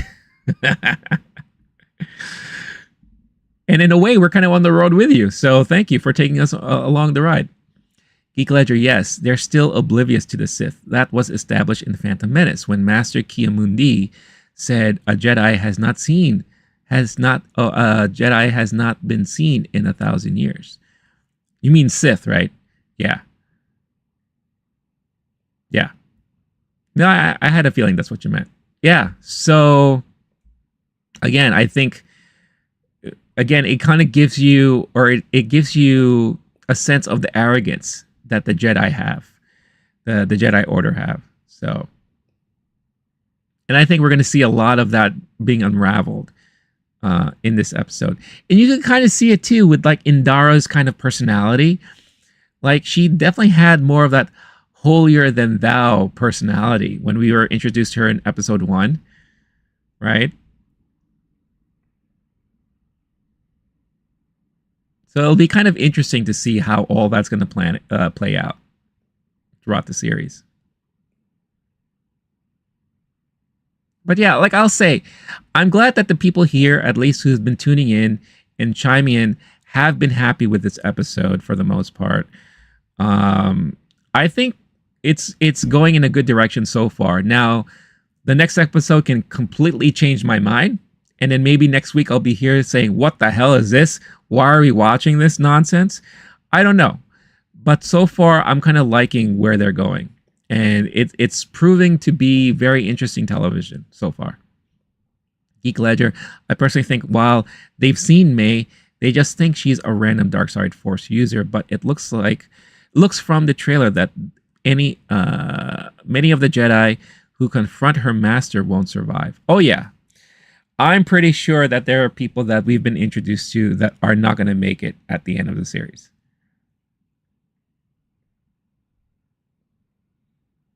I mean, to be fair, all of them are dying at one point. That's very clear.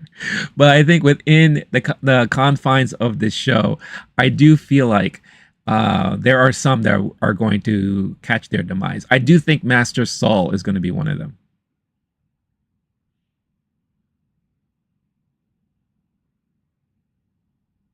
Thus keeping the line, a Sith hasn't been seen in a millennia intact. Good point. Very, very good point.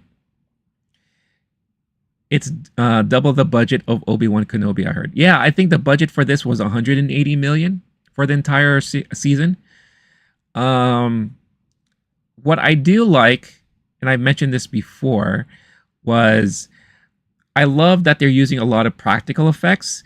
Now, in this particular episode, we did see some digital effects, especially with like those floaty creatures in the beginning when they were learning about their version of the Force during the training section, and it kind of looked obvious, but it didn't look that terrible. So, I mean, we'll see. You know, I think was it episode 3 of Obi-Wan where we had the little Leia running around in the woods, running away from Flea. You know, which is better, that or this? To anyone who is complaining about this episode.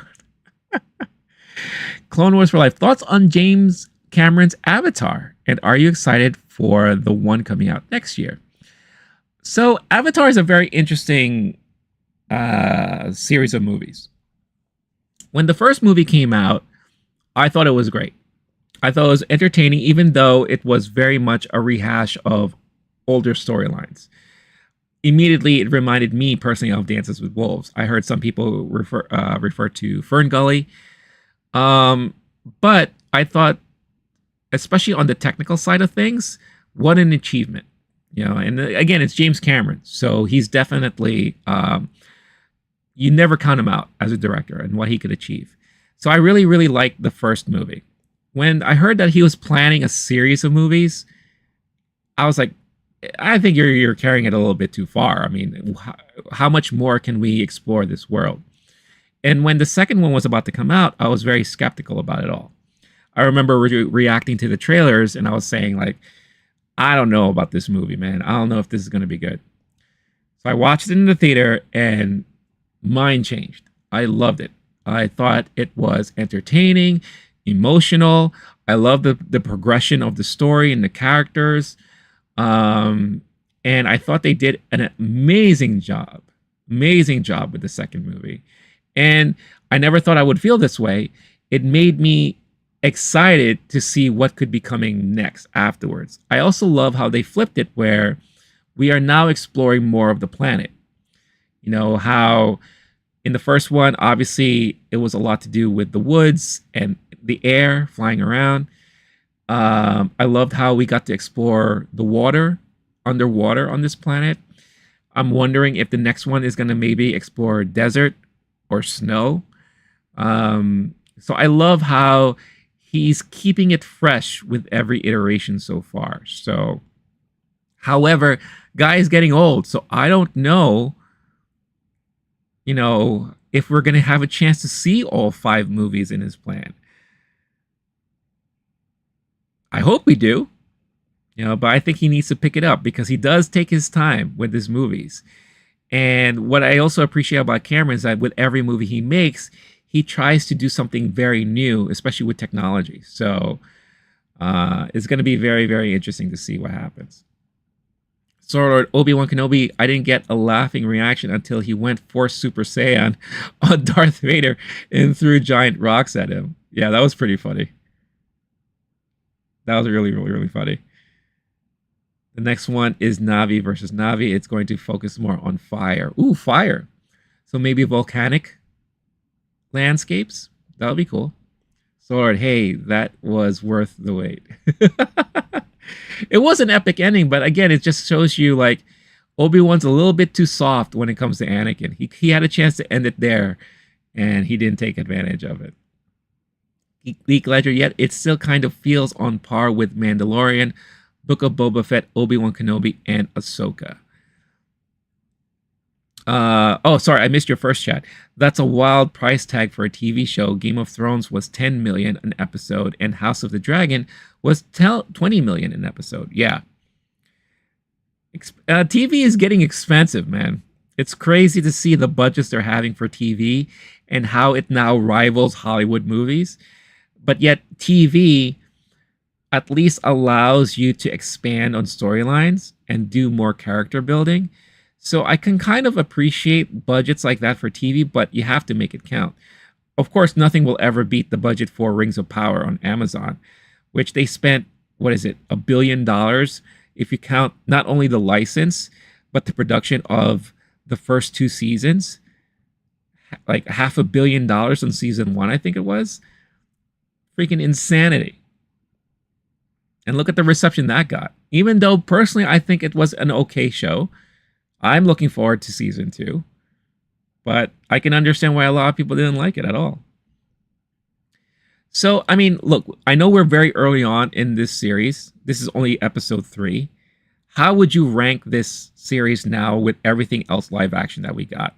So we got The Mandalorian, right? We got Book of Boba Fett, Obi-Wan, Andor, Ahsoka, right? Am I missing anything? I think we only got 5 live action so far, right? So, like I said, it's kind of unfair to do this, but what would you think this may end up falling? For me, Mandalorian is still the top dog, even though season 3 was a disappointment to me. Or Andor. Actually, I would put Andor above Mandalorian at this point. You know, I would say Andor, Mandalorian, possibly this one, Ahsoka, Obi-Wan, and then Book of Boba Fett. I think that's kind of like where I would rank them. But again, it's still too early to kind of do that right now. What's going on, Suck? Suck is in the house. What did you have a chance to watch The Acolyte, and what did you think about it? Star-Lord, I want every episode that has fighting to be like that. Just Jedi throwing giant rocks. I like the fighting that they introduced in this series, where it's basically force fighting. And again, introduced to another rule. Remember in the first episode that Jedis, when they whip out their sabers, that's intent to kill. So that was something that was never explained before, or I think followed, to be honest, because it felt like in the prequels, everyone was whipping their lightsabers out regardless. Geek Ledger, they spent 1.75 billion in total, 750 million for the rights, 500 million for season 1, and 500. Yeah, could you imagine? My God. Freaking Amazon, man. I hope that at least season 2 is enjoyable. Now, I don't know if anyone here actually watched Rings of Power, but I hope season 2 is enjoyable, because season 1, I thought, yes, it was kind of hard to get through, but it did get better, in my opinion, with like maybe the last 5 or 4 episodes. I kind of appreciate where they're going. It looked gorgeous as hell. You could kind of see where the money was going. But story-wise, I hope it's at least enjoyable, because if not, this is pretty much $1.75 billion down the drain for Amazon. And probably the most expensive disappointment when it comes to television in history if it ends up becoming a flop. At least that epic, right? But House of the Dragon is also coming out this weekend too, I think, right? I think the first episode is releasing this weekend. So I think I'm pretty excited about that, even though I've been hearing that it's a letdown from the first season. Geek said, I enjoyed season 1. It was slow in the beginning, but it was great in the latter half of the season. Yeah, exactly the way I feel. Clone Wars for Life, what do you think on a movie or show specifically about the different clone legions, such as the 501, the 212, Wolfpack, and the Coruscant Guard? And would you rather the police force or the diplomats? Oh, that's interesting. So I feel like if they were to do a show or movie about that, you would have to kind of compare it to the Bad Batch, right? Because basically the Bad Batch was us following clones who worked together as part of a troop, who were kind of ousted, right? Who kind of left the whole order and did their own thing. But at least we get a sense of how they work together. I don't know. I don't know about that. I don't know if that would lead to interesting television. What would they do? Like, what would we see them do? That's the one thing I would be interested about. Unless you kind of want to make it like Star Wars SUV.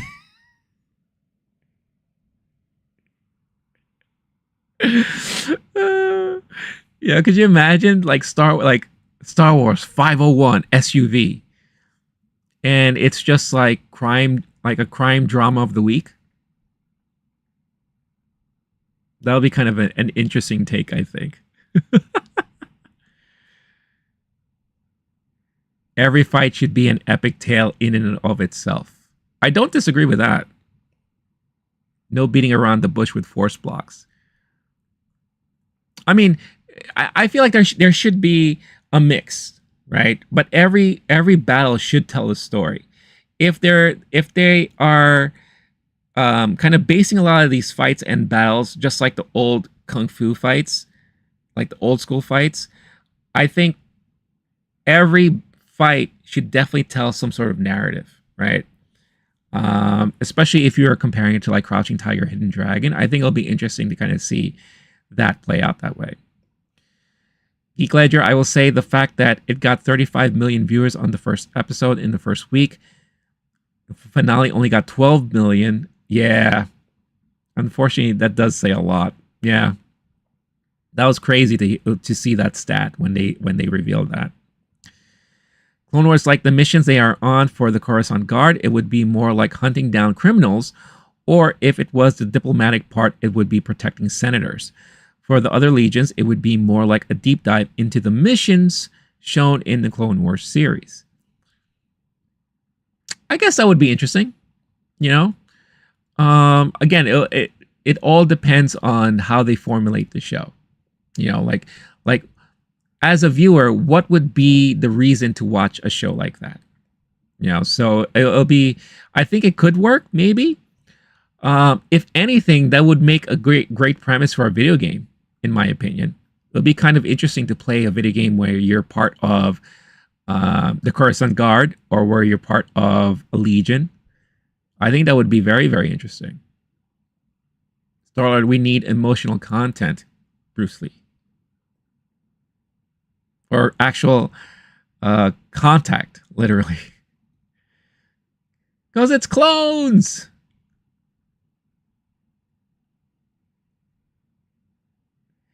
What's a great line of Bruce Lee's? The focus line. Oh man, that was such a great scene.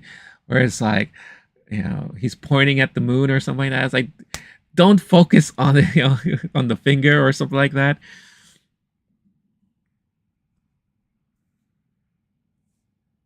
By the way, if you haven't seen that documentary on ESPN about Bruce Lee, what was that? Was it on ESPN? I forgot where it was, but it was it Way of Water? I thought that was a very good documentary about Bruce Lee.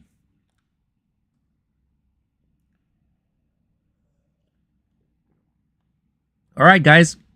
I'm going to wrap it up like in about 10 minutes. So let me know your final thoughts on the Acolyte episode 3.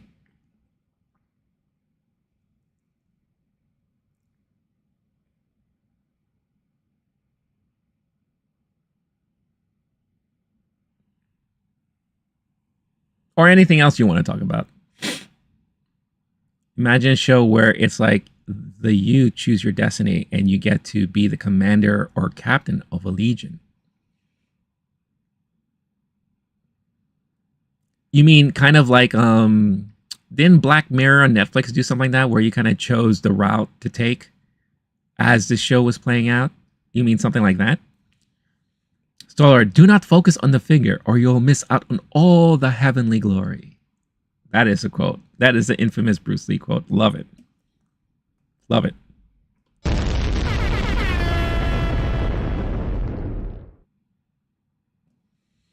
Well, if that's the case, I think that would be very fascinating. I don't think Disney Plus has a show like that yet. So if you wanted to be creative and interactive with your shows, I think that would be kind of cool to kind of do like a choose your own adventure kind of series to dictate the route you want to take. It's gimmicky, but I kind of appreciate stuff like that personally.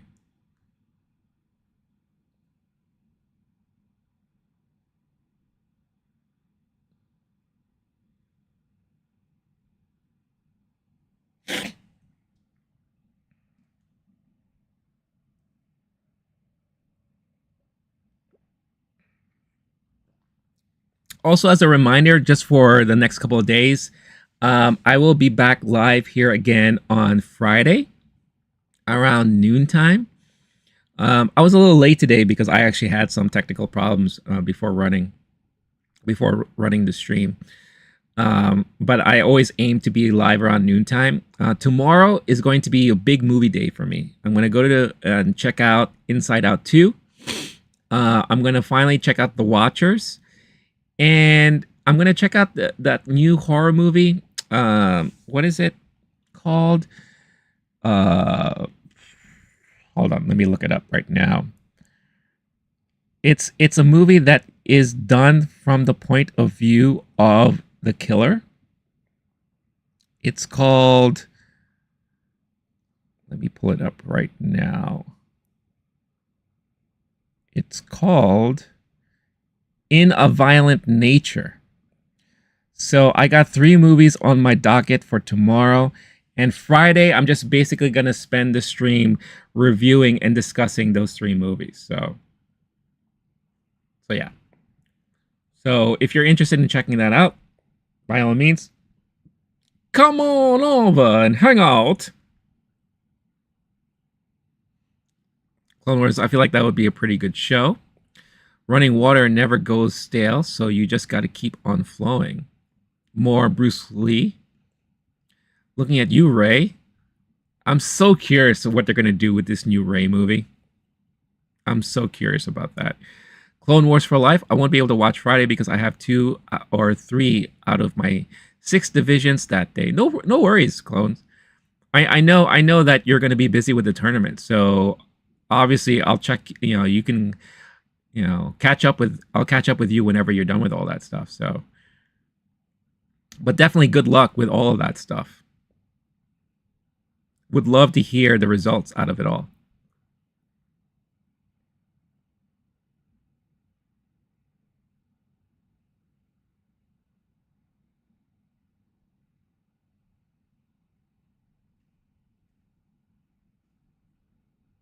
All right. Any last comments on Star Wars? I guess I could remove this spoiler stuff out of here now. I'll take that down. I'll take that down.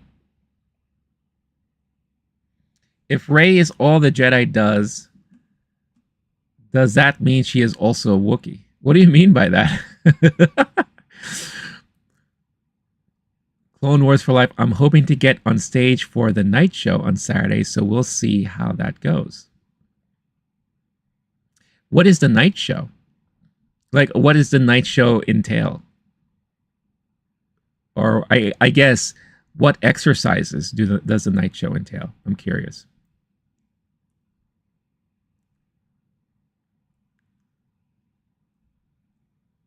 One last reminder also to everyone watching live, if you're just tuning in, do me a major favor.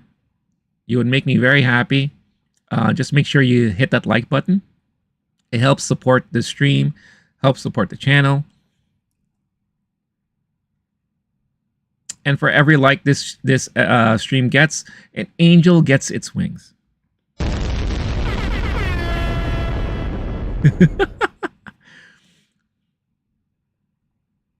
If Rey is all the Jedi is, that also the Jedi from the Acolyte.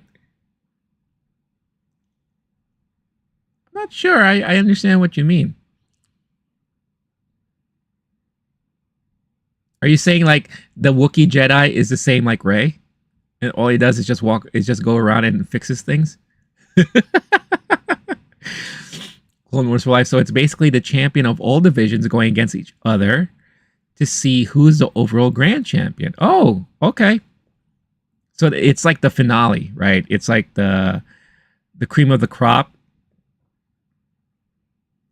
Well, like I said, good luck to you. Fingers crossed. Hope you make it to the Saturday night stage. That would be really awesome for you.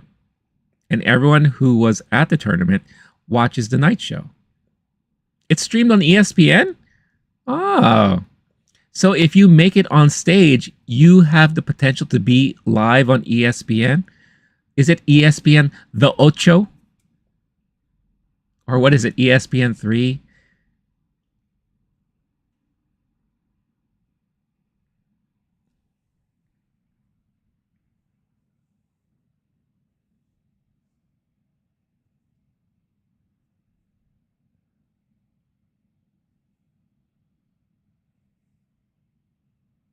ESPN something. So she took all the Jedi power to kill Palpatine. Oh, that's right. Yeah, you mean like at the end of the movie, right? Where she took in all of the encouragement and force powers from all the past Jedi, right? She's kind of like that character in the Marvel comics during Contest of Champions.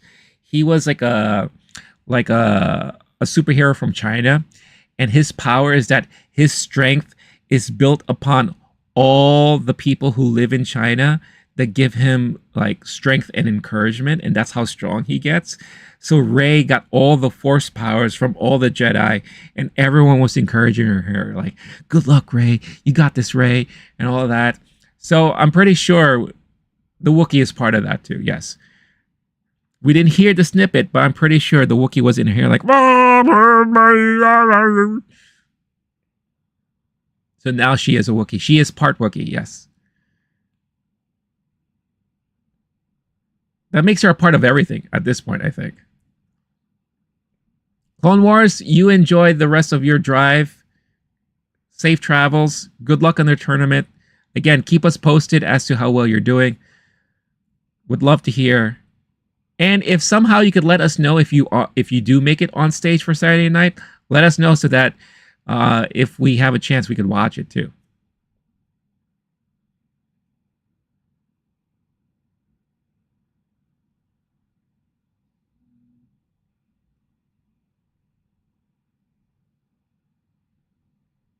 Awesome.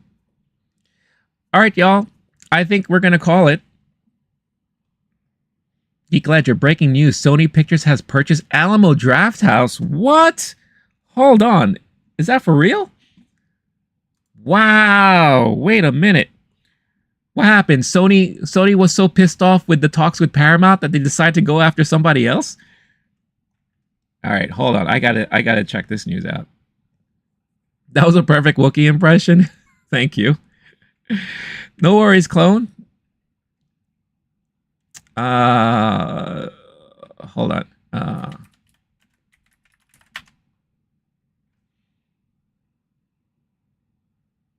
Let's see here.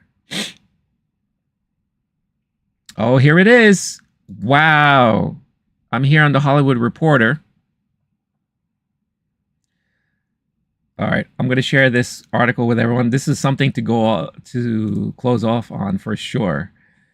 Sony Pictures acquires Alamo Drafthouse Cinema in landmark deal that puts studios back in theater game. Isn't this what I've been saying before? I was saying, and I don't remember if I said this on stream or in a video, or if I was just talking to friends.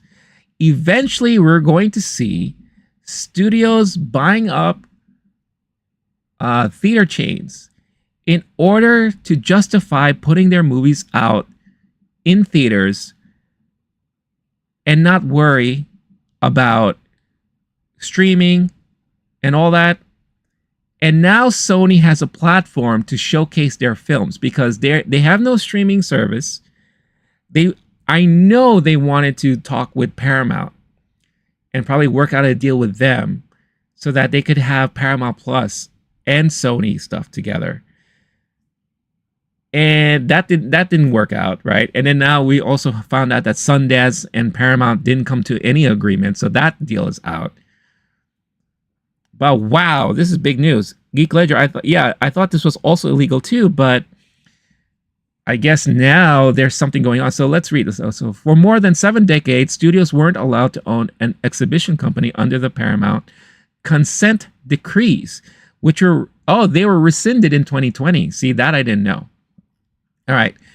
In a groundbreaking moment, Sony Pictures Entertainment has acquired Alamo Drafthouse in a deal that puts major Hollywood studio back in business of owning a movie theater for the first time in more than 75 years. From 1948 until 2020, the U.S. Department of Justice prohibited film distributors from owning an exhibition company under what was known as the Paramount Consent Decrees, which arose from a 1948 U.S. Supreme Court ruling. The decrees essentially dismantled the old Hollywood studio system by forcing the majors to divest of their theater holdings. See, I didn't know that thing ended in 2020. So that's really interesting to see. At that time, the majors essentially controlled all aspects of filmmaking, from the talent to the productions to the theaters. The decrees forced exhibitors to stop practices like block booking, bundling multiple films into one theater license, and circuit dealing, entering into one license that covered all theaters in the theater circuit. The landscape was radically different then, however. There were no multiplexes but one-screen theaters that could play one movie for months, a scenario which played into favoritism. Sony is the first major Hollywood studio to step forward and test the waters since the decrees were rescinded. The only major film producers to acquire theaters since 2000 were Netflix and Amazon. Yeah, Netflix has a theater here in New York City, the Paris Theater. They also, like this article is about to say, they have the Egyptian Theater in LA. Blah, blah, blah, blah. Amazon had the same aim when buying the old ArcLight location in downtown Culver City in Los Angeles. I'm a huge fan of ArcLight, by the way. Although that cinema is a first-run theater, meaning Amazon has to book new movies in addition to its offerings. In a reverse twist, the world's largest cinema owner, AMC Theaters, got into the distribution business last year when acquiring rights to Taylor Swift's Eras Tour documentary. Alamo filed for Chapter 11 bankruptcy protection in 2021 when it was still reeling amid the COVID-19 pandemic. I know they also closed down a bunch of their locations across the country too. Altamont Capital, Fortress Investment Group, and League emerged as its owners post-bankruptcy. Sources say other parties looking at Alamo included Cinemark and major exhibitor in Latin America. Alamo is hardly the only exhibitor who considered or is considering bankruptcy in the aftermath of the pandemic and the writers and actors strikes, which has slowed the content pipeline to a trickle. Wednesday's announcement stressed that Alamo Drafthouse, an independent chain with 37 locations that has been at the forefront of in-theater dining and other consumer-friendly initiatives, will continue to be run by Alamo CEO Michael Kusterman, under a new division that he'll also be in charge of Sony Pictures Experiences. Sony said the deal reinforces its long-held commitment to theatrical exhibition and continued initiatives in experimental entertainment. Wow. Wow, wow, wow. Here's a quote. "We are excited to make history with Sony Pictures Entertainment and have found the right home and partner for Alamo Drafthouse Cinema," said Kusterman in a statement. "We were created by film lovers for film lovers. We know how important this is to Sony, and it serves as further evidence of their commitment to the theatrical experience. Together, we will continue to innovate and bring exciting new opportunities for our teammates and moviegoers alike," added Tom Rothman, chairman and CEO of Sony Pictures Motion Pictures Group. "Alamo Drafthouse has always held the craft of filmmaking and theatrical experience in high esteem, which are fundamental shared values between our companies. I'm jazzed that our company is doing this." saying Alamo will continue to operate all 35 of its cinemas. They own Fantastic Fest. Blah, blah, blah. Company's headquarters still remains in Austin, Texas. Let's see. And then they're talking about some of the experiences that they do. Sony also owns Crunchyroll. That also does a lot of special theatrical releases too. So guess what? Expect Alamo to be holding a lot of anime festivals, film festivals. And then it gives a little bit of history about Alamo Drafthouse. We are beyond thrilled to join forces with Sony Pictures Entertainment to expand our company vision to be the best damn cinema that has ever or will ever exist now in ways we could only ever dream of, said Alamo founder Tim League.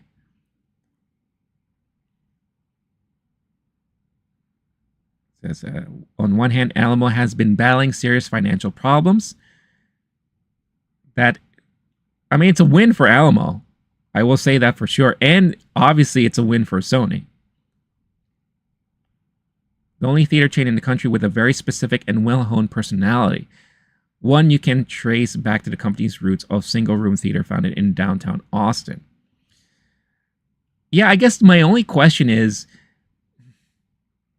how much of the personality of Alamo will remain? My only fear is that it may end up becoming corporate. I don't think that's the case if they let them continue to run things the way they want to run it. Yeah, see, this article says the same question. Will Alamo be able to keep its independent spirit now that it's under major studio ownership?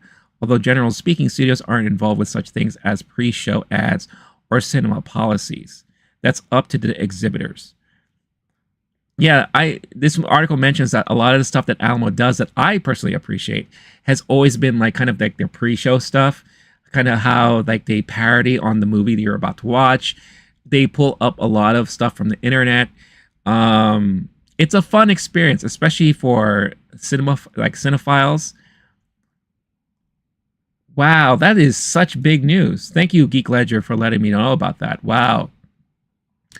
Let me get to some of the chats. Star-Lord, theater never dies. Time for more Kristen Stewart movies and guys getting busted. That's funny. What's going on, Tech Rider? How's it going? Sherry Redstone, kamikaze the deal when Skydance wanted to do stock buyback and go private so they could just make movies and not have to deal with Wall Street. Yeah, that was crazy. Sony Parks when? Well, I don't know. I feel like now there's going to be a lot of Sony-specific property movie festivals and events at Alamo now. Sony also bought Funimation. That's correct. Yes. I think Alamo was the only theater chain left that didn't run ads, only trailers. Well, yeah. Well, they curated their content of pre-show stuff. So unlike Regal that has this Nuvi thing where they do a lot of advertisements and a lot of tie-ins to movies, or AMC with the Nicole Kidman stuff and all their advertisements and trivia and all that stuff, Alamo themselves catered the pre-show experience with funny little vignettes, things that they pull from YouTube, parodies that they find, little things, little funny quips here and there. So I hope they maintain that, because that is indeed the charm of Alamo Drafthouse, especially the indie nature of it all. But you also see like Alamo has been trying really hard to get more in with bigger Hollywood, right? They're doing a lot of first time screenings, special premiere screenings, at least the ones here in New York. They're doing a lot of see it first for the first time before anyone else, like weeks ahead of time. So now Sony has a venue to kind of do a lot of that stuff. Sony, outside of Columbia Pictures, they do have an indie sector to their business. So I'm sure there's going to be a lot of that stuff involved in it all. But this sets a major, major precedence moving forward now.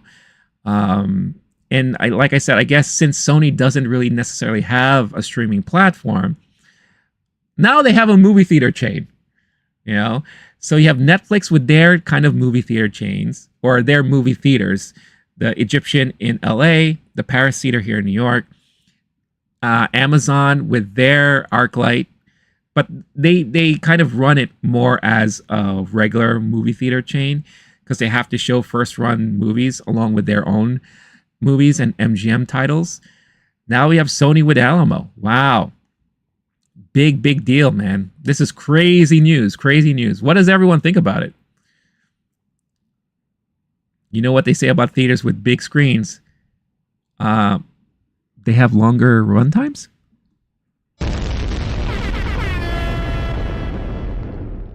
My local theater chain does local ads and movie trivia, which is a little more digestible. Yeah, I like it when you have more of that local feel. You know? Geek Ledger, what is your local movie theater chain? Because here I have access to AMC and Regal. Alamo is a little bit of a drive away, but I could go to an Alamo if I wanted to in Brooklyn. The Manhattan has an Alamo also. We don't have Cinemark. Cinemark, I think, is a couple of states away. But those are the major chains I have in my area. I think AMC Networks should merge with AMC Cinema. That's a partnership too good to pass up. Yeah, well, especially since a lot of people confuse AMC, the network, with AMC, the movie theater chain. So that would be kind of interesting if they finally did something like that.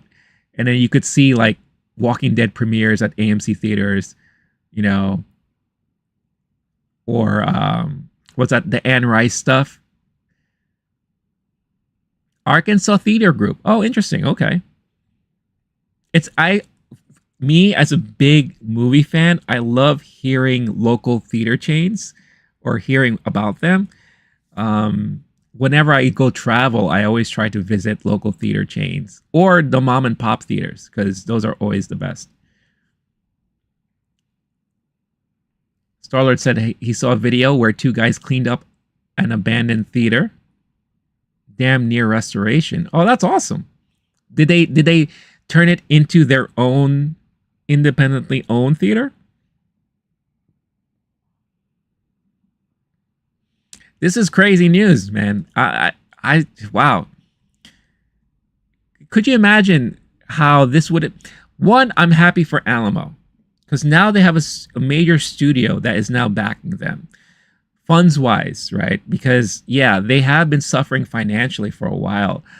I also think they expanded a little bit too fast. I forget how many theaters they closed down across the country, but when they filed for bankruptcy, they did close down a good amount.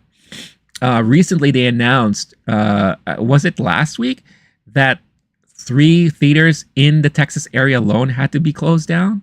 Alamo, like 3 or 4. So I think a lot of people were freaking out about that and were kind of speculating that this could be the potential end of Alamo. So it's nice for someone to come in and rescue them in a way. What the implications are afterwards, I'm not sure. But I think this is one of the best moves Sony has made in the last couple of years, to be honest with you. Because we all see that their video game division is suffering. And I don't think they have a clear idea of what they're doing there on that front. Their technology division hasn't been that great or has been like in the top spot for a while now, you know, with companies like Samsung and LG doing better.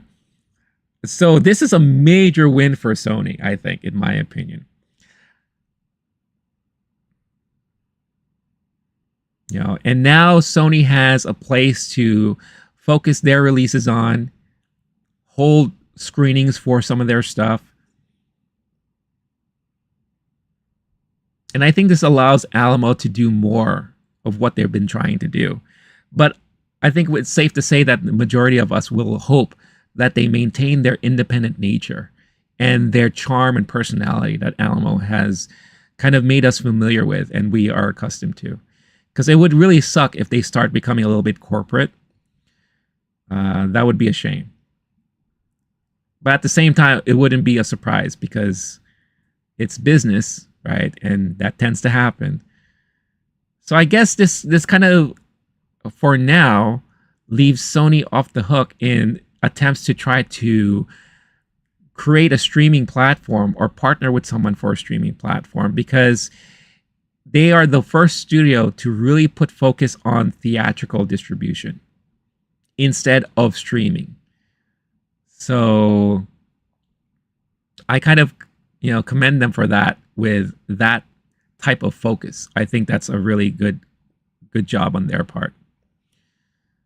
So we'll see how it'll be interesting to see how the other studios react to all of this, and the fan base outside too, like the cinephiles and all that. I'm very curious what the discourse is going to be, because this is going to definitely blow things up.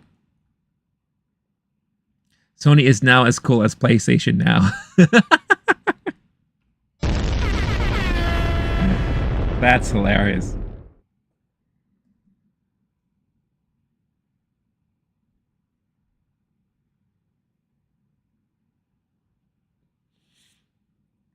I think Sony has partnered with Netflix for first run streaming and Disney Plus for second run streaming. Is that legit? Or do you think that's what they're going to do eventually? Like, I don't think that's currently the case, right?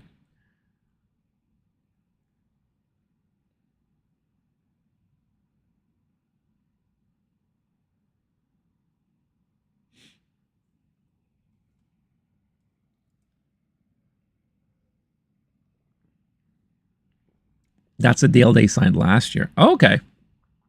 I wasn't aware of that. So they got all their ducks in a row, I think, at this point. Could we say that maybe Sony is a big winner of the week? Alamo definitely is, because I think they got rescued, and I'm happy for that. That theater chain deserves to be around. Why can't we get video game theaters? Imagine that. Hey, I wouldn't be surprised, if there was going to be a theater chain that would possibly have like video game like events. I could see Alamo being that theater chain to do that, especially since they have locations across the country. Does everyone here have an Alamo near them, or an Alamo they have access to? I'm curious, because I have 2 I can go to if I wanted to. 3 if I wanted to drive maybe another hour, because there's one up in Yonkers.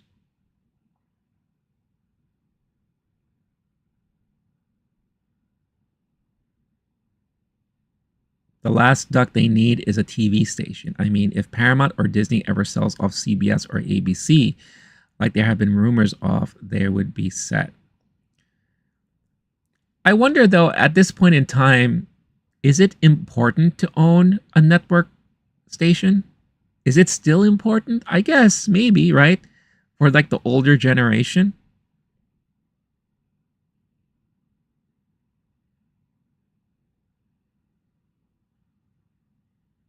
Theaters compete online multiplayer, and winner takes all theater revenue. Although that would be kind of cool if they had theater multiplayer events where you have people like competing with each other in all the theater locations with online multiplayer, like a giant battle, and everyone's playing on the big screens. That would be kind of funny.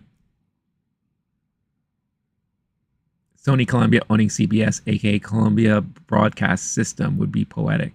That would be, actually. That would be. Because they do have already a television division, right? Sony and Columbia. I know they produce a lot of TV shows. So it would be kind of interesting if they ever got to that point where they could potentially own a network station. I just wonder like how viable, or I guess in a revenue standpoint, how important that is right now in this current landscape when people are leaving cable and TV in general and just focusing on streaming. But it's interesting to see like what they're doing now on the movie side of things. So I got to give it to them. They seem to be, at least that division knows at least what they're doing, unlike their other divisions in Sony. But I think at the end of the day, I'm most happy for Alamo because they get to survive in this crazy world of movie theater chains that are suffering in this landscape. So how much further along do we start hearing about conversations of other studios maybe potentially partnering with a Regal, a Cinemark, or an AMC? I'm curious. I'm curious as to what's going to happen there. And I guess that would be a conversation to have at another time altogether, right? That's the future when we all got our shit together. Emmys are big right now. Shogun, The Bear, Ted Lasso, Severance, House of Dragon, quality TV. Yes, but if you everything that you just mentioned there, that's all streaming. You know, you don't really hear about network television, or shows on network television. That's all streaming. Or am I wrong? Do they show The Bear or Ted Lasso on network television? I don't think so.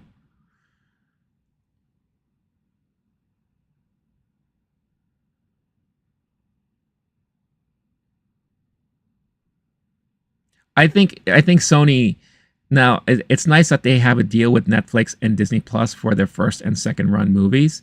They need to team up with some streaming platform, I think, when it comes to their shows. Maybe Hulu. I don't know. But Hulu is Disney, so it's the same thing. The Bear and Shogun are on FX on cable. Oh, I didn't know that. Okay. I don't have cable, so I don't know. But I guess that makes sense, yeah, because they always advertise FX, right? So interesting stuff, guys. Unbelievable. What a way to end the stream here too, with such a big drop of a bomb there from Sony. But that is fantastic stuff. Thank you again, Geek Ledger, for letting me know of that. I love it when news kind of drops and you guys let me know about that stuff. But I'm going to head off for now because I do have things I have to do. And I have to prepare some other things that I'm working on the channel for the next day or two. But thank you again for tuning in. Really, really had fun. Appreciated this conversation. What an ending to the stream, too, to talk about such a major news drop. But big shout out to Starlord7, Clone Wars for Life, Geek Ledger. Always a pleasure having you here. Tech Writer. Great to see them there. Lil Saw, Chris. Hope you enjoyed the episode. Ghost of Garulatis. I hope I said that right. Garulatis. I hope I got that right. Kevin Davis. Thank you so much for everyone who tuned in and everyone who was just watching. Really appreciate the support. Again, don't forget, hit that like button before you head on out. But I'm going to head on out for now. And Starlord with one last thing saying, and AI robots will serve us popcorn. That would be the dream. That would be the dream. Very much like how you have the robots in restaurants in Japan and all that. But I'm going to go. Again, I'll be back again on Friday with my mega movie review stream.